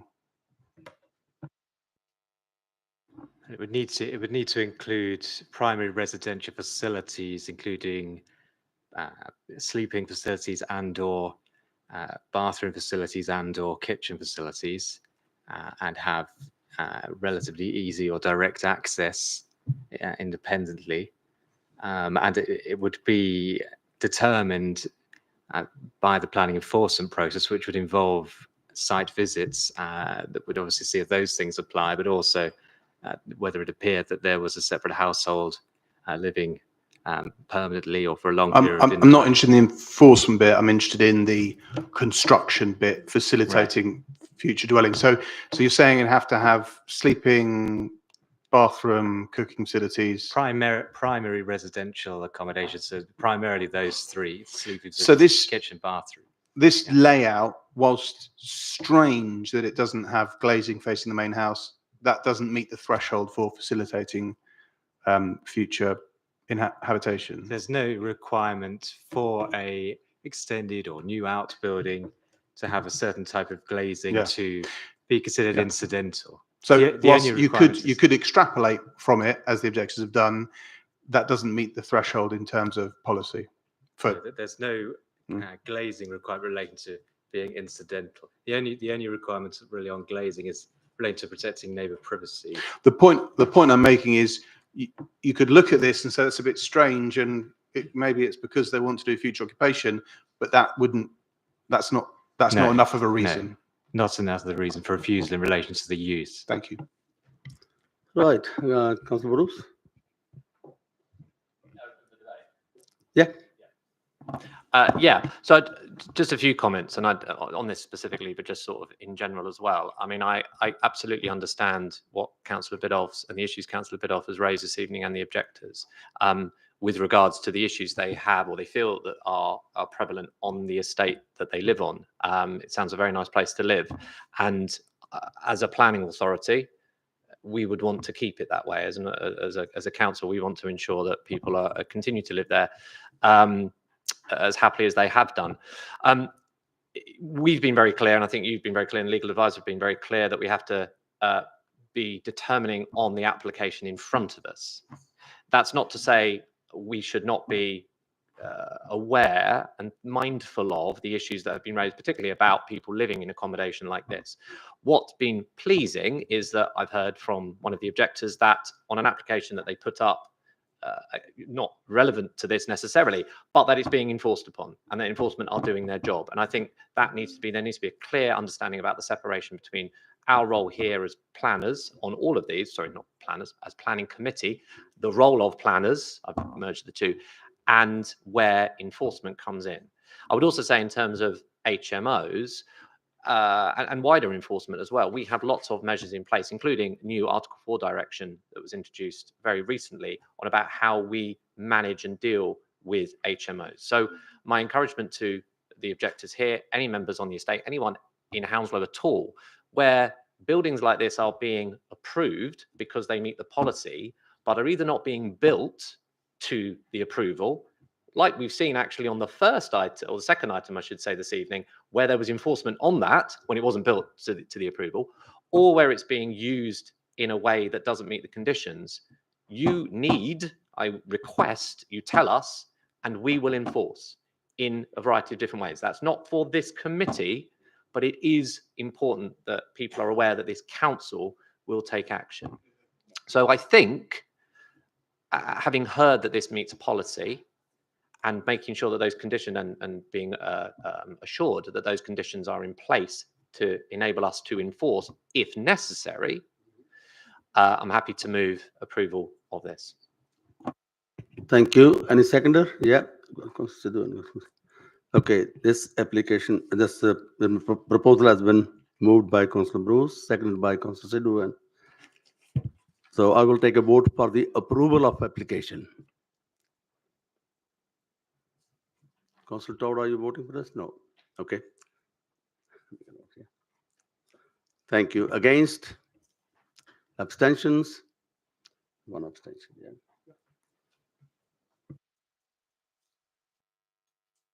That was approved by a majority vote of 11 for, none against, and 1 abstention. So this application has been approved. Okay. Number 9 is the addendum report. Must have seen.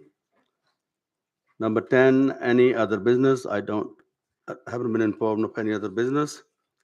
Number 11 is the date for the next meeting will be 7th of August. There's no meeting in July. Okay, with this, we close the meeting. Thank you very much for your contribution. Good night.